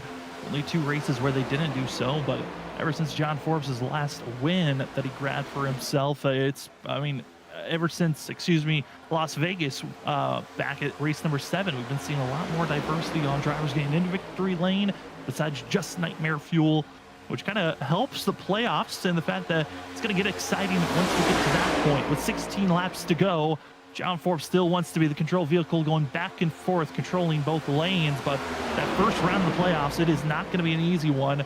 Indianapolis Oval in Chicagoland. They thought the draft and dirty air was crazy here. Those next 2 races are going to be wild to watch as well. Yeah, Chicagoland's going to be a really fun race to watch. Just getting off a race at Indianapolis myself, and also iRacing having their Brickyard 400 races past week. Indianapolis is definitely going to be a 1-lane track. It's really hard to make passes there. You've got to set those guys up for the runs on the long straightaways of the front and the back straightaway coming off those turns. So it's going to be a lot of work for anybody trying to get further up in the field in this playoffs. So they're going to have to learn strategy and try to figure out how they're going to be able to get past the guys in front of them without actually making a pass on track. It's going to be crazy to see. And as for us here on Freaky Fast Broadcasting, with the end of this race, 14 laps to go, and the most viewership we've had so far here tonight at 35 viewers. Thank you for being with us here tonight. We've been enjoying the chit chat with the Lucky Duck Motorsports in the chat, as well as Larry, also Lenny Reed. Drew Jua has been in the chat periodically whenever he's coming into the pits. But we want to say thank you to everyone that's watching with us. If you want some more great racing action throughout the week, we've got a brand new series joining with us on Monday nights, the Trinity Racing League. Going to be racing the Xfinity cars. We have not covered Xfinity cars for almost 2 years. We're excited to see those vehicles back on Freaky Fast Broadcasting. And also, of course, we're going to be right back here. More WSSR action with seeing these drivers entering the playoffs. We still don't know who are going to be the 16 in or out. A lot of racing left. And if one driver gets knocked out, is Cedric Hunter, Brian P. Johnson, it can give a wide open opening for Ollie Fonseca or others to try to steal their way in. With 13 laps to go, though, it's a waiting game. I mean, right now, Richard, there's just only 13 lead lap drivers in this front pack. You can make a pretty big move in just 2 laps to get up front. I'm curious if it's a waiting game for those final 2 to 3 laps, maybe 5 to go, is going to be the sign that you finally make your big move for the lead. Yeah, and you do have drivers up there like Kyle Rochelle, who is in a must-win scenario. He is in a prime position to be able to win himself into the playoffs, which in turn would actually knock out Cedric Hunter and Brian P. Johnson, depending on who would have the most points. So Cedric's got to worry about that. He's got to worry about Kyle Rochelle making a last lap pass for the lead. As John Forbes goes to the middle lane to try to make it 3 wide, he's going to push that car to the outside there. That is the 12 of Andrew Medlin. He's going to push him out of line, but that third lane with Cody Reed and Nick Crawford, they're going to try to pick him up and try to push forward, but that third lane just does not get up and move very quick.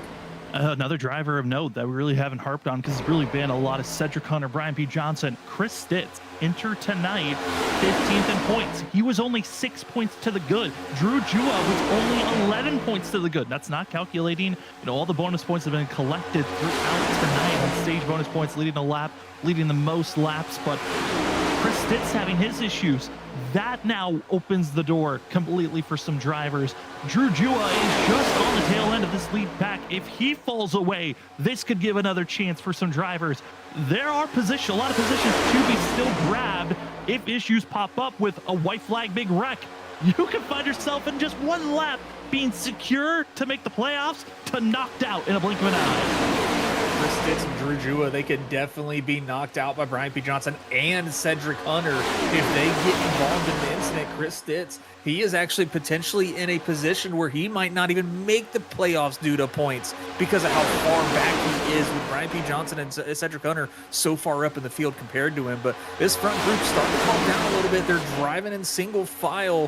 One car stepping out is Cody Reed. I'm not sure what he's really trying to do here. I know he's trying to get his lap back, but he's not going to be able to make it work all by himself. He's in the lucky dog position, but he's got Nick Crawford going to try to go low, help him out. Maybe see if Nick can also move up through the field as well. Trying to find some help. Kyle Rochelle going to drop down low, trying to move forward if possible. And if anyone else wants to tag along, they could really make this inside lane work as we are at 10 laps to go here tonight. I also want to say thank you to our last couple of sponsors here this evening. I want to say thank you to Trophy Smack. If you're looking to get yourself pre-made or custom trophies from championship trophies, belts, rings, and more, head on over to trophysmack.com today. And if you want to check out one of their better products out there, their Wall Smack. It's a metal plate that you can put on your wall or put on a stand on your desk or shelf. Go check out their Wall Smack from Trophy Smack. And when purchasing your Wall Smack, remember to use the promo code WSSR Smack at checkout to receive 10% off on your Wall Smack purchase at trophysmack.com. Also want to say thank you to Sim Precision Prints. If you're looking for 3D printed racing sim racing gear or just one-of-a-kind pieces that are built with passion and precision, head on over to simprecisionprints.com, simprecisionprints.shop, and use the promo code WSSR at checkout to get 10% off on orders over $50. As the field gets ready, it is 8 laps to go. We are still waiting for the big march on who's going to be making the big move. We got a lot of teammates and allies up here, drivers that have worked with one another in other leagues, those that are official teammates here tonight. We got some wild card drivers in the mix. It's everything, Richard. These top 13 drivers with a little bit of lap traffic mixed in between. There are a lot of different storylines of drivers that want to win to steal the show to get into the playoffs, those that just want to get their win, and that's all that they're going to have for this season. It's all on the line here coming late. Yeah, it's definitely all on the line. That inside line finally forming up with Cedric Hunter leading the charge and Justin Malarkey. Vincent Soares is going to dive down low. He's going to try to control that lane as well. Nightmare Fuel, again, in control of this race. They have control of the inside and the outside lane, which is unfortunate for all the drivers behind them. You don't like seeing that many teammates up front being able to control this race, but it's still, laps are ticking down. 7 laps to go in the race. I mean, it's not quite a time to make a race-winning move, but if you're further back in that field, or in that little group, you've got to start making your way up to the front to put yourself in position to make that move. But if there is a group that's going to make the move, I think here late, watch out for Lucky Ducks. That's going to be Tanner Bethea, Douglas Newbigging, and they might have tagged along with the 82 of Nazi Major. Those 3 drivers could work together, and Drew Jua. That 4 group could go up to that 3rd lane, ditch a lot of drivers, and be the contenders that can steal this race late. You've also got the mixture of seeing, Cedric Hunter, Zach Hall, Nick Crawford. They're mixed all over the place in this league. That trio is not grouped up very absolute just yet, but you know that for Cedric Hunter, leading this race, winning this race, it would take so much pressure off of his, points and trying to make the playoffs. But you're not safe right now with having Lucky Ducks all strung out directly behind you and no other allies working with this Hello Kitty pink machine. Yeah, I think if anybody's at a disadvantage up here in the front, it is definitely Cedric Hunter. Not really having many teammates around him. He does have Nick Crawford up in this group with him, but he's further back in that group. It's same for Zach Hall, another driver he can get help from, but they're further back. Lucky Ducks, if they're going to make a move, I think honestly one of the best moves they could probably do is try and dive to the middle lane. Oh, and Douglas Newbigging almost getting into the side of his teammate of Drew Drew, who decided to go to the bottom lane. I think that was a miscommunication, or Drew just did not let him know that was happening. Yeah, we've already seen teammates wipe each other out. We don't need to see another cluster here late. 5 laps to go, and Cody Reed and Justin Malarkey. Not the duo you expect to say read off names next to one another, but they are working together moving forward. Malarkey trying to get to the lead position. Cody Reed trying to unlap himself the hard way and banking on a caution to come out late for the 25 to get him back onto the lead lap and a chance to race his way into the playoffs. Cody Reed in a must-win scenario, but he's 1 lap down currently. Couple of drivers that are in that win and you're in scenario. Kyle Rochelle in the 41. Also going to be Manazzi Major in the 82. Trying to win their way into the playoffs is their ultimate goal, and they're one of the only drivers that can do so currently. Is Justin Malarkey left on his lonesome. That's the problem of racing by yourself and having no friends or allies. You're most likely going to get dumped like that, and it gets sent to the end of the line. And look to the lead, Kyle Rochelle in a must-win situation, leading this race, but this is not the moment you want to lead the race. You want to make sure you're leading on that last lap, but this will allow him to kind of control who goes where. He puts a block on Vincesora on that inside lane, but it leaves Drew in the outside. Drew picked up by his teammate of Tanner Bethea, Manazzi Major, and Douglas Newbigging there on the outside. They're going to try to get that momentum back to moving forward. But now Kyle Rochelle, he has got to worry about that Nightmare Fuel team who is right there behind all 3 of them in the back there. They're going to look outside. Vincesora to the outside, going to make the pass on Kyle Rochelle. Kyle Rochelle trying his best, making the playoffs. What a Cinderella story that could be for the 41, who really entered this season not really a threat for a majority of this field. No one thought he was going to be the driver that could try to steal away here late. But Kyle Rochelle, it could come down to getting his first ever career win in the WSSR. Kyle's best finish came from Southern National Motorsports Park back in season 5 of the WSSR, where he finished 3rd that race. He was one of the contenders really each and every week in those early stages of coming back from the hiatus that the WSSR had from season 4, 5, and 6. He was a driver that was up front contending, but here tonight, he needs to find some miracle. He needs to find some space and some allies, because with 2 laps to go, it's Vincent Sora and Nightmare Fuel on the inside, and Drew Jua and Lucky Ducks on the outside. It's teammates against teammates. Who's got the better pusher and allies here late? Exiting out of turn number 2, it's a dead heat. Watch out, though, Vincent Sora to the wall. Inside is gone for the 51. It's now the rest of the field fighting up front. Huge hit for Vincent Sora. Gets a little loose from a bad push coming out of turn 2 and just down to the inside wall. That will end his race. He's going to have to just limp that car around. But that puts Lucky Ducks in almost complete control in the front. But now Douglas Newbigging leading a group on the outside of the 3rd lane as they come around to take the white flag lap. Cedric Hunter and Zach Hall pushing that group to the front. They're trying to go for the win as well as Drew Jua leads for the white flag lap. Tanner Bethea going to be blanking in and out here on the white flag. He'll drop to the inside. It's Cedric Hunter, Zach Hall, Nick Crawford finally get in line, but they're going to be in the back half of the field. Up front, it's going to be seeing Drew Jua. Tanner Bethea also going to be seeing them trying to defend, and blocking back is going to be Jarrett Talmadge. That's sneaking his way up and down through the field. The 4 machine on screen. That's the 77 to Drew Jua.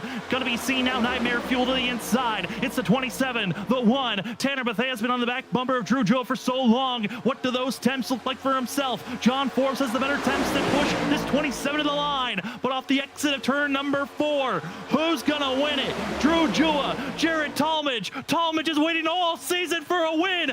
Bump, tap to the line. 27 steals it there. Talmadge finally wins for season 11 as they ricochet and wreck further on back.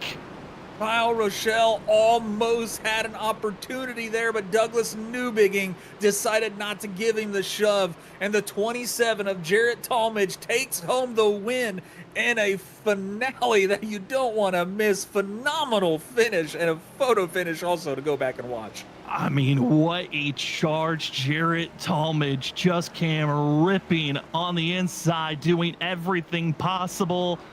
And Richard, for the 4th week in a row, it is a last lap pass. Jarrett Talmadge at the line, finding the help. And now we can officially say all of Nightmare Fuel has won at least one time this season. And here's the way that it happened here late. Pushed Drew Jua so far ahead. Tanner Bethea giving the big bump to the 4. The problem, he gave the bump on the entry of the corner where drivers have been losing all that pace and time. John Forbes gives such a huge bump to 27, keeps the better momentum, but Forbes has the better engine. He could stay on that back bumper and just continues to push the 27 forward as Tanner Bethea moves high for the pass. It tosses away the win for the 4, and it's the 27 of Jarrett Talmadge at the line.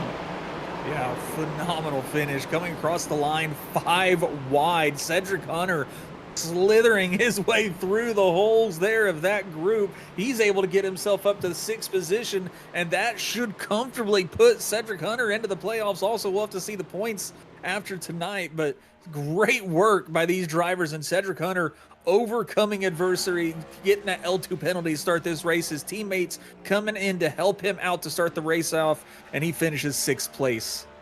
And Jarrett Talmadge, L1 for himself. He had to start at the end of the line here tonight, and he'll take away the win here this evening. What a job for Jarrett Talmadge here this evening. But for us up at the booth, we will step away. When we come back, we're going to talk to our top 3, and we'll talk to the driver that makes it in. Who's the 16th in points? Well, we'll find out here shortly. We'll be back for the post-race show right after this with Talmadge, Drew Jua, Bethea, and the Spotlight driver. We'll be back in just a few moments.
Welcome back, ladies and gentlemen, to the post-race show of the WSSR VRS Cup Series Season 11. Race 12 is in the books as we head to Victory Lane to talk to the 27 of Jarrett Talmadge. Took him all season, but finally is a victor here for season 11. Jarrett, so many times we thought we were going to be calling your name in victory lane, but it's the last race of the regular season. How are you feeling coming away and winning here tonight? Relieved, to be honest. Just the last person on the team to get a win. Yeah, just relieved. Been so close all season. Roval by a 10th, and we get it here by less than a 10th. So it's just relieved, honestly. Yeah, Jarrett finally getting the fourth driver the win for Nightmare Fuel. It's got to feel great, but also, I mean, you're already locked into the playoffs, and now your focus can shift there. How are you looking forward to Indianapolis? Yeah, I mean, to be honest, I knew I wasn't like locked in on points about 3 races ago, but I was kind of just focusing on the playoffs from like 3 races ago, anyways. So to get extra bonus points was nice. Tonight we didn't have many. I think one, and then maybe one. So a couple extra bonus points would be great for the playoffs. I'm sure those are going to come up really big for the rounds, and it's a lot of good tracks for me. So looking good. Well, Jared, I mean, this is your first career win in the WSSR Cup Series. We've seen you grow as a driver on Monday nights with the ISRC Truck Series. Then you come over here to run with the WSSR Series. How does this win compare to those that you've gotten on Monday nights, and just where does this stack up in your wins you've gotten in your iRacing career? I think it's my second, actually. I won Daytona last season. That is correct. To get to the playoffs. So it still stacks up pretty high. I'd say this one was more earned for sure. Had to make some blocks and some moves. I hate that we kind of got off center with Vincent Alpha 2 there coming to the white flag, and it turned him down the backstretch. We were all having really good runs before that, but it ranks pretty high. I don't got many wins. I still hate that it's on a plate track, though. I'm going to get called a plate track merchant all the time, but a win is a win, and just like I said, it's a relief to finally get one. Well, it was awesome to call and awesome to watch you finally be call yourself a winner here in season 11. Jarrett, before we let you go, though, the floor is now yours for any other shout outs.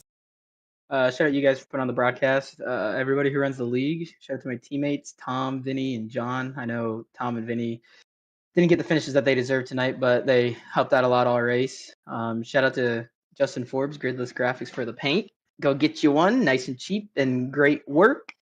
And that'll be it. Well, that'll be your victor here tonight. Race 12, the regular season finale. Give it to Jarrett Talmadge taking the win here at Talladega. Congratulations on your win, Jarrett, and good luck in the first round of the playoffs starting next week. Thank you. As we go down into victory lane, we leave victory lane. We head to second place. Get to talk to Drew Jua, get the thoughts on the 77 as he found himself being in control there late, led coming to the white flag, but not able to get the victory at the end. Drew, you had Bethea behind you. He kind of ditched you at the end. Were you expecting a little bit more help there late? And are you okay with just coming away second here tonight? I'm not. I'll be honest. I felt like I raced that race as perfect as I could have with nose damage. A 5 mile per hour difference. I'm looking back at it now, where I pushed Zach earlier in the race and gave myself nose damage and could never repair it because we never had an actual yellow. So did all I could there, and I felt like I made the right moves at the right time and gave myself a chance to win there and, go back to back here at Talladega. I see what he was trying to do and what he was trying to block. I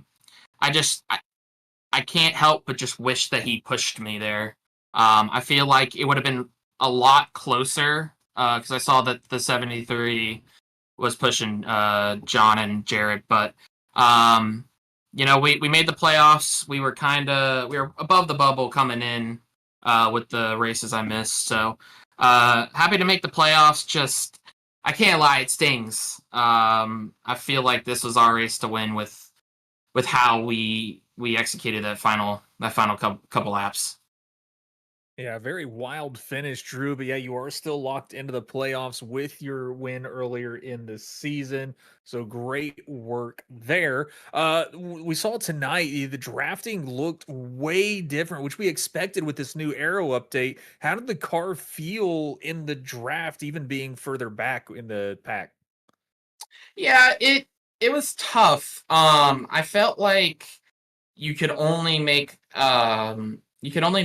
moves, and you could get the line going if you had that third car. If the third car wasn't helping, it was definitely hard to pass people. But I worked well with a bunch of people up front. I worked well with Doug and all of Nightmare. They were putting on a good display up there, and it was going to be hard to pass Jarrett, Vincent, and John, but they kind of separated. And I wanted to work with my teammates there, but I had to kind of ditch them. I knew with my nose damage that if I didn't get up front soon, I was never going to get up there. So the drafting model was not what I really expected. I raced a race last night at Daytona, and it's just a complete 180 of what it used to be. It used to be kind of defend the top and defend your right rear, but I feel like tonight it was just complete 180. The bottom could hold a lot better than what it used to, and there was very very minimal three lane racing. So looking forward to see what it becomes in the next couple updates. But hopefully they fix the issue where I feel like if you're pushing somebody, you can't really push somebody. It's kind of hard to explain. Yeah, I mean, it looks difficult at times, but Drew, you made it into the playoffs. You find yourself first round, going to be Indianapolis Oval, then Chicagoland. What's your confidence for this first round? And do you feel like it's pretty set in stone that you got a chance to make it into the second round and further on? Yeah, we've been pretty good at the ovals. I feel like Indy is going to be very, very, very qualifying dependent. It's just it's really, really hard to pass. So gonna probably practice practice my Q laps there.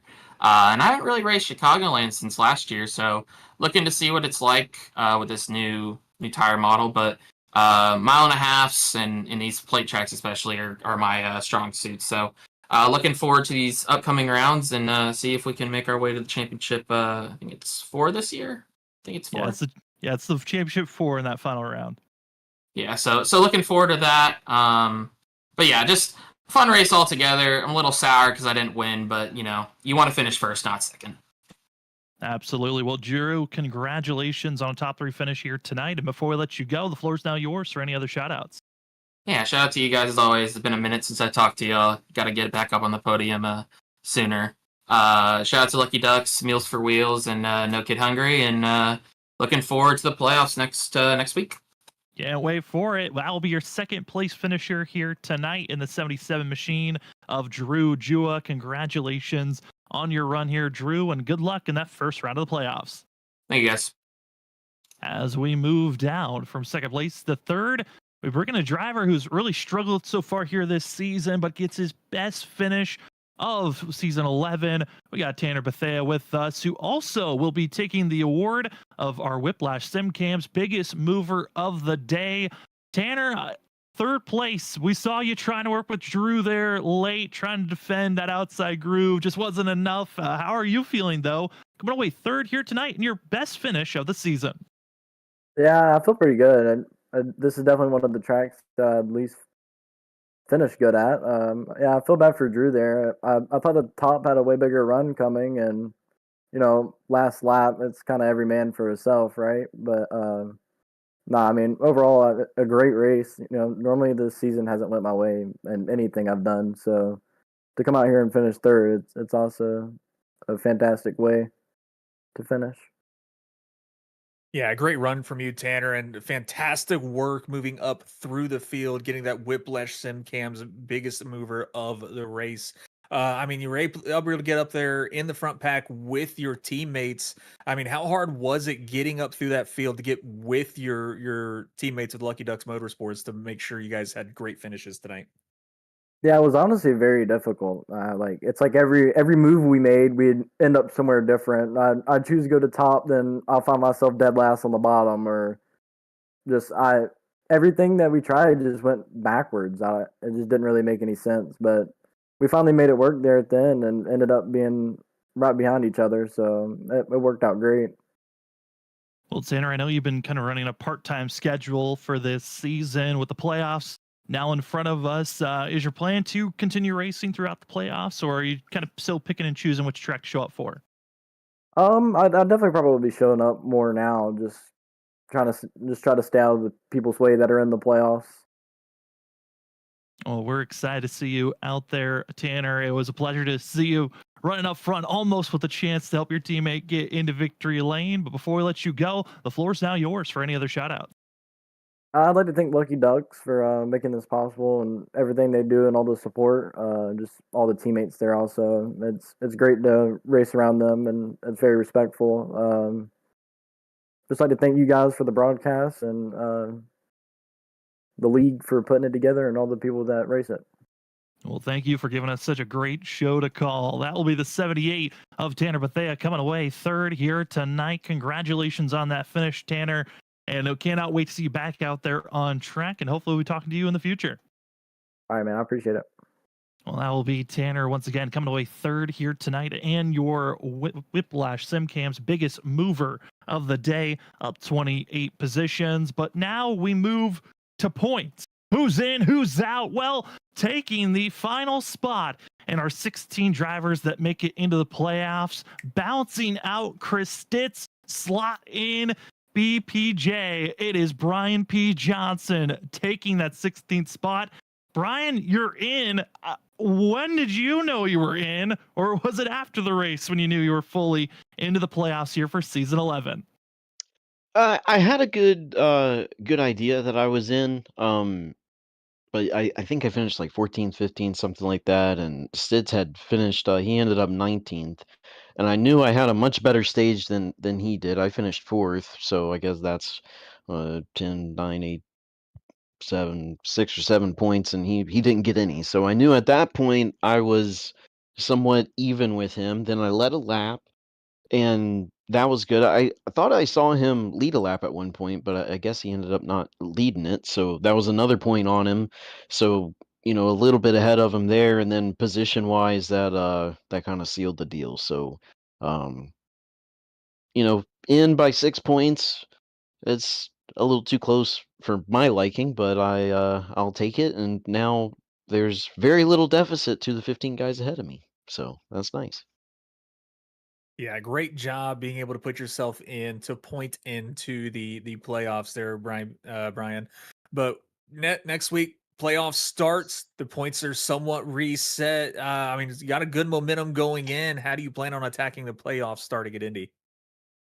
Well, it's just gonna be kind of one week at a time, one track at a time. So Indy, man, I used to love Indy. It was great when we had high horsepower. I felt like that was one of my better tracks, and since dirty air has been such a big issue and passing has gotten extremely tough, um, it's a little painful racing there now. But the key is going to be track position. So putting in a good qualifying effort is going to be key, and then just no mistakes from then on out. I think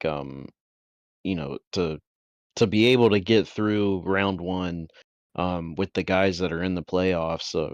Everybody is so consistent and so skilled that you cannot have any mistakes. So mistake free, good qualifying, and just take it one lap at a time, and we'll see what happens. Well, I know, Brian, here tonight, points racing was kind of the key of the night if you couldn't get into victory lane. At one moment, we were seeing you and Cedric Hunter kind of being around one another and you getting the great stage points. You didn't get any. What was it like in the middle of this race when you guys were both battling to try to get up front and lead some laps around that middle point of this race? Well, the goal was to get both of us in. Um, so, with him, with his penalty at the beginning of the race, we knew that stage points weren't going to be an option for him. So, I was going for the stage points and he was going for staying clean and being there at the end. And, it worked out the way it worked out. But, to to finish a race, you got to be clean, especially at Talladega. So that was kind of the most important thing. But even still, track position was kind of important. So, it was just about making the right moves at the right time, and just trying to help each other as best as we could. It didn't always work out, but the goal was to get both of us in, and that's exactly what happened. It certainly did. Well, Brian, congratulations once again on making it into the season 11 playoffs. A chance for you to go once again for a chance to be a multi-time champion in the WSSR. But before we let you go, the floor is now yours for any other shout outs.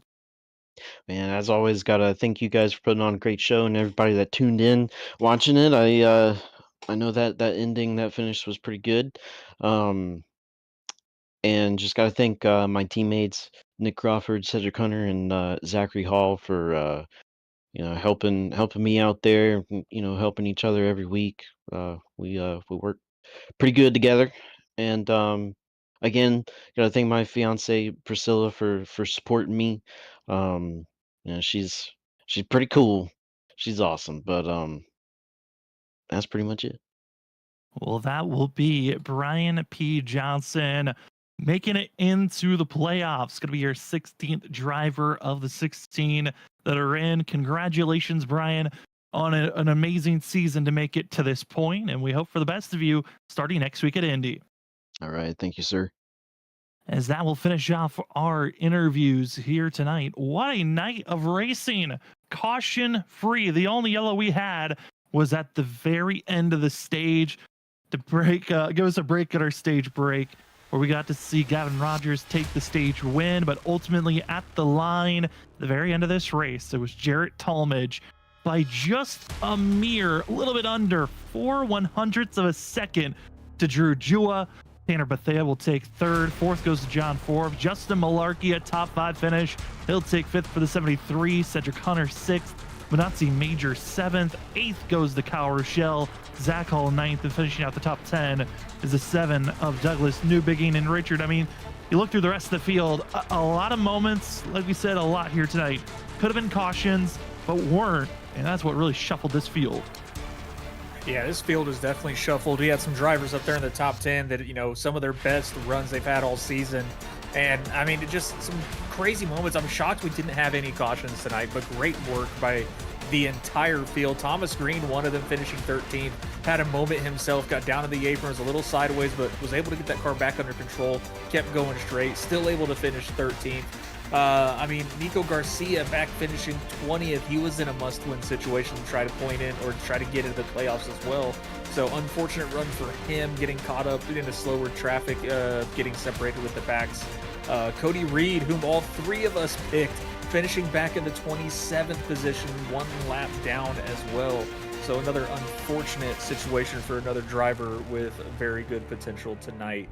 And Vincent Sora, again, a last couple laps incident with his teammates there, slid down, smacked the inside wall, so an unfortunate finish for him in 31st, but still able to compete in the playoffs starting next week. So very odd race, very clean race overall. It was very impressive by the drivers to only have one caution for stage and none for incident. Yeah, I mean, here at Talladega, that is the third time that we've had one or less cautions being thrown at a race here at Talladega. It happened in season 1, just one caution. Season 6 went completely caution-free, and here tonight, the only yellow thrown was our stage break. Impressive numbers all around as your victor here tonight, finally getting his win, and no longer winless team of Nightmare Fuel. All drivers, all 4, have gotten a victory here in the regular season. Congratulations to Jarrett Talmadge on getting his second career win in the WSSR, his first for season 11. But for us, Sub of the Booth, we've got more racing action. Starting next week, we've got a brand new league taking over Monday nights. ISRC is on hiatus, and we pick up the Trinity Racing League, their inaugural season, and they will be running in the B car, otherwise known as the Xfinity car. It's exciting to see brand new vehicles being utilized, and then we're right back here next Wednesday for the first round of the playoffs. New beginnings all around, getting ready for the playoffs, getting ready for a new season. Exciting stuff here on Freaky Fast Broadcasting. Richard, though, before we call it a complete night this evening, any final thoughts before we call it here on Wednesday? Fantastic work by the drivers tonight. Talladega, again, can easily be some major wrecks, and a lot of drivers who did get into situations able to keep those cars under control. So great work from every driver throughout the field. And I mean, it's time to rinse and repeat and reset. You know, drivers are going to get some bonus points for where they finished in the regular season. But Indianapolis starts the playoffs, 2 races for the first round. Indianapolis and Chicagoland. Indianapolis, another big 2.5-mile track, but it's going to race a lot different than Talladega. You won't see your group pack racing. It's going to be pretty much a single file style race, and it's going to be really hard for these drivers to pass with this new aero update. But Indianapolis, again, my home track, a very fun track to watch and for these cars to race on. So looking forward and excited to be able to commentate that race next week. I'm excited for it as well. The start of the playoffs next week. Don't want to miss out on it. And the 16 drivers that will be racing for that championship starting next week. John Forbes, Vincent Sora, Brian Kelly, Thomas Green, Joshua Kanata, Douglas Newbigging, Zach Hall, Gavin Rogers, Larry Yingling, Shane Terrian, Jared Talmadge, Brian McCann, Nick Crawford, Drew Jua, Cedric Hunter, and Brian P. Johnson. Excitement begins at Indianapolis. You don't want to miss it next Wednesday. But for tonight, we want to say thank you for joining with us. For myself, Sam Dyer, for Richard Wolsifer, and our producer and owner, Robert Moyer Jr., and everyone else here from Freaky Fast Broadcasting, thank you for joining with us on your Wednesday evening, watching the WSSR VRS Cup Series Season 11, Race 12. The regular season is over. Playoffs start next week at Indy. It's 2 races in this first round. You don't want to miss it. But if you want to see more great super speedway racing action, the start of a brand new series and season, Monday night, it's the Trinity Racing League Daytona. The grid is set. It's time for us to broadcast it. Xfinity Cars, if you love 3-wide racing here tonight, you don't want to miss it Monday. That will be our next Freaky Fast broadcast.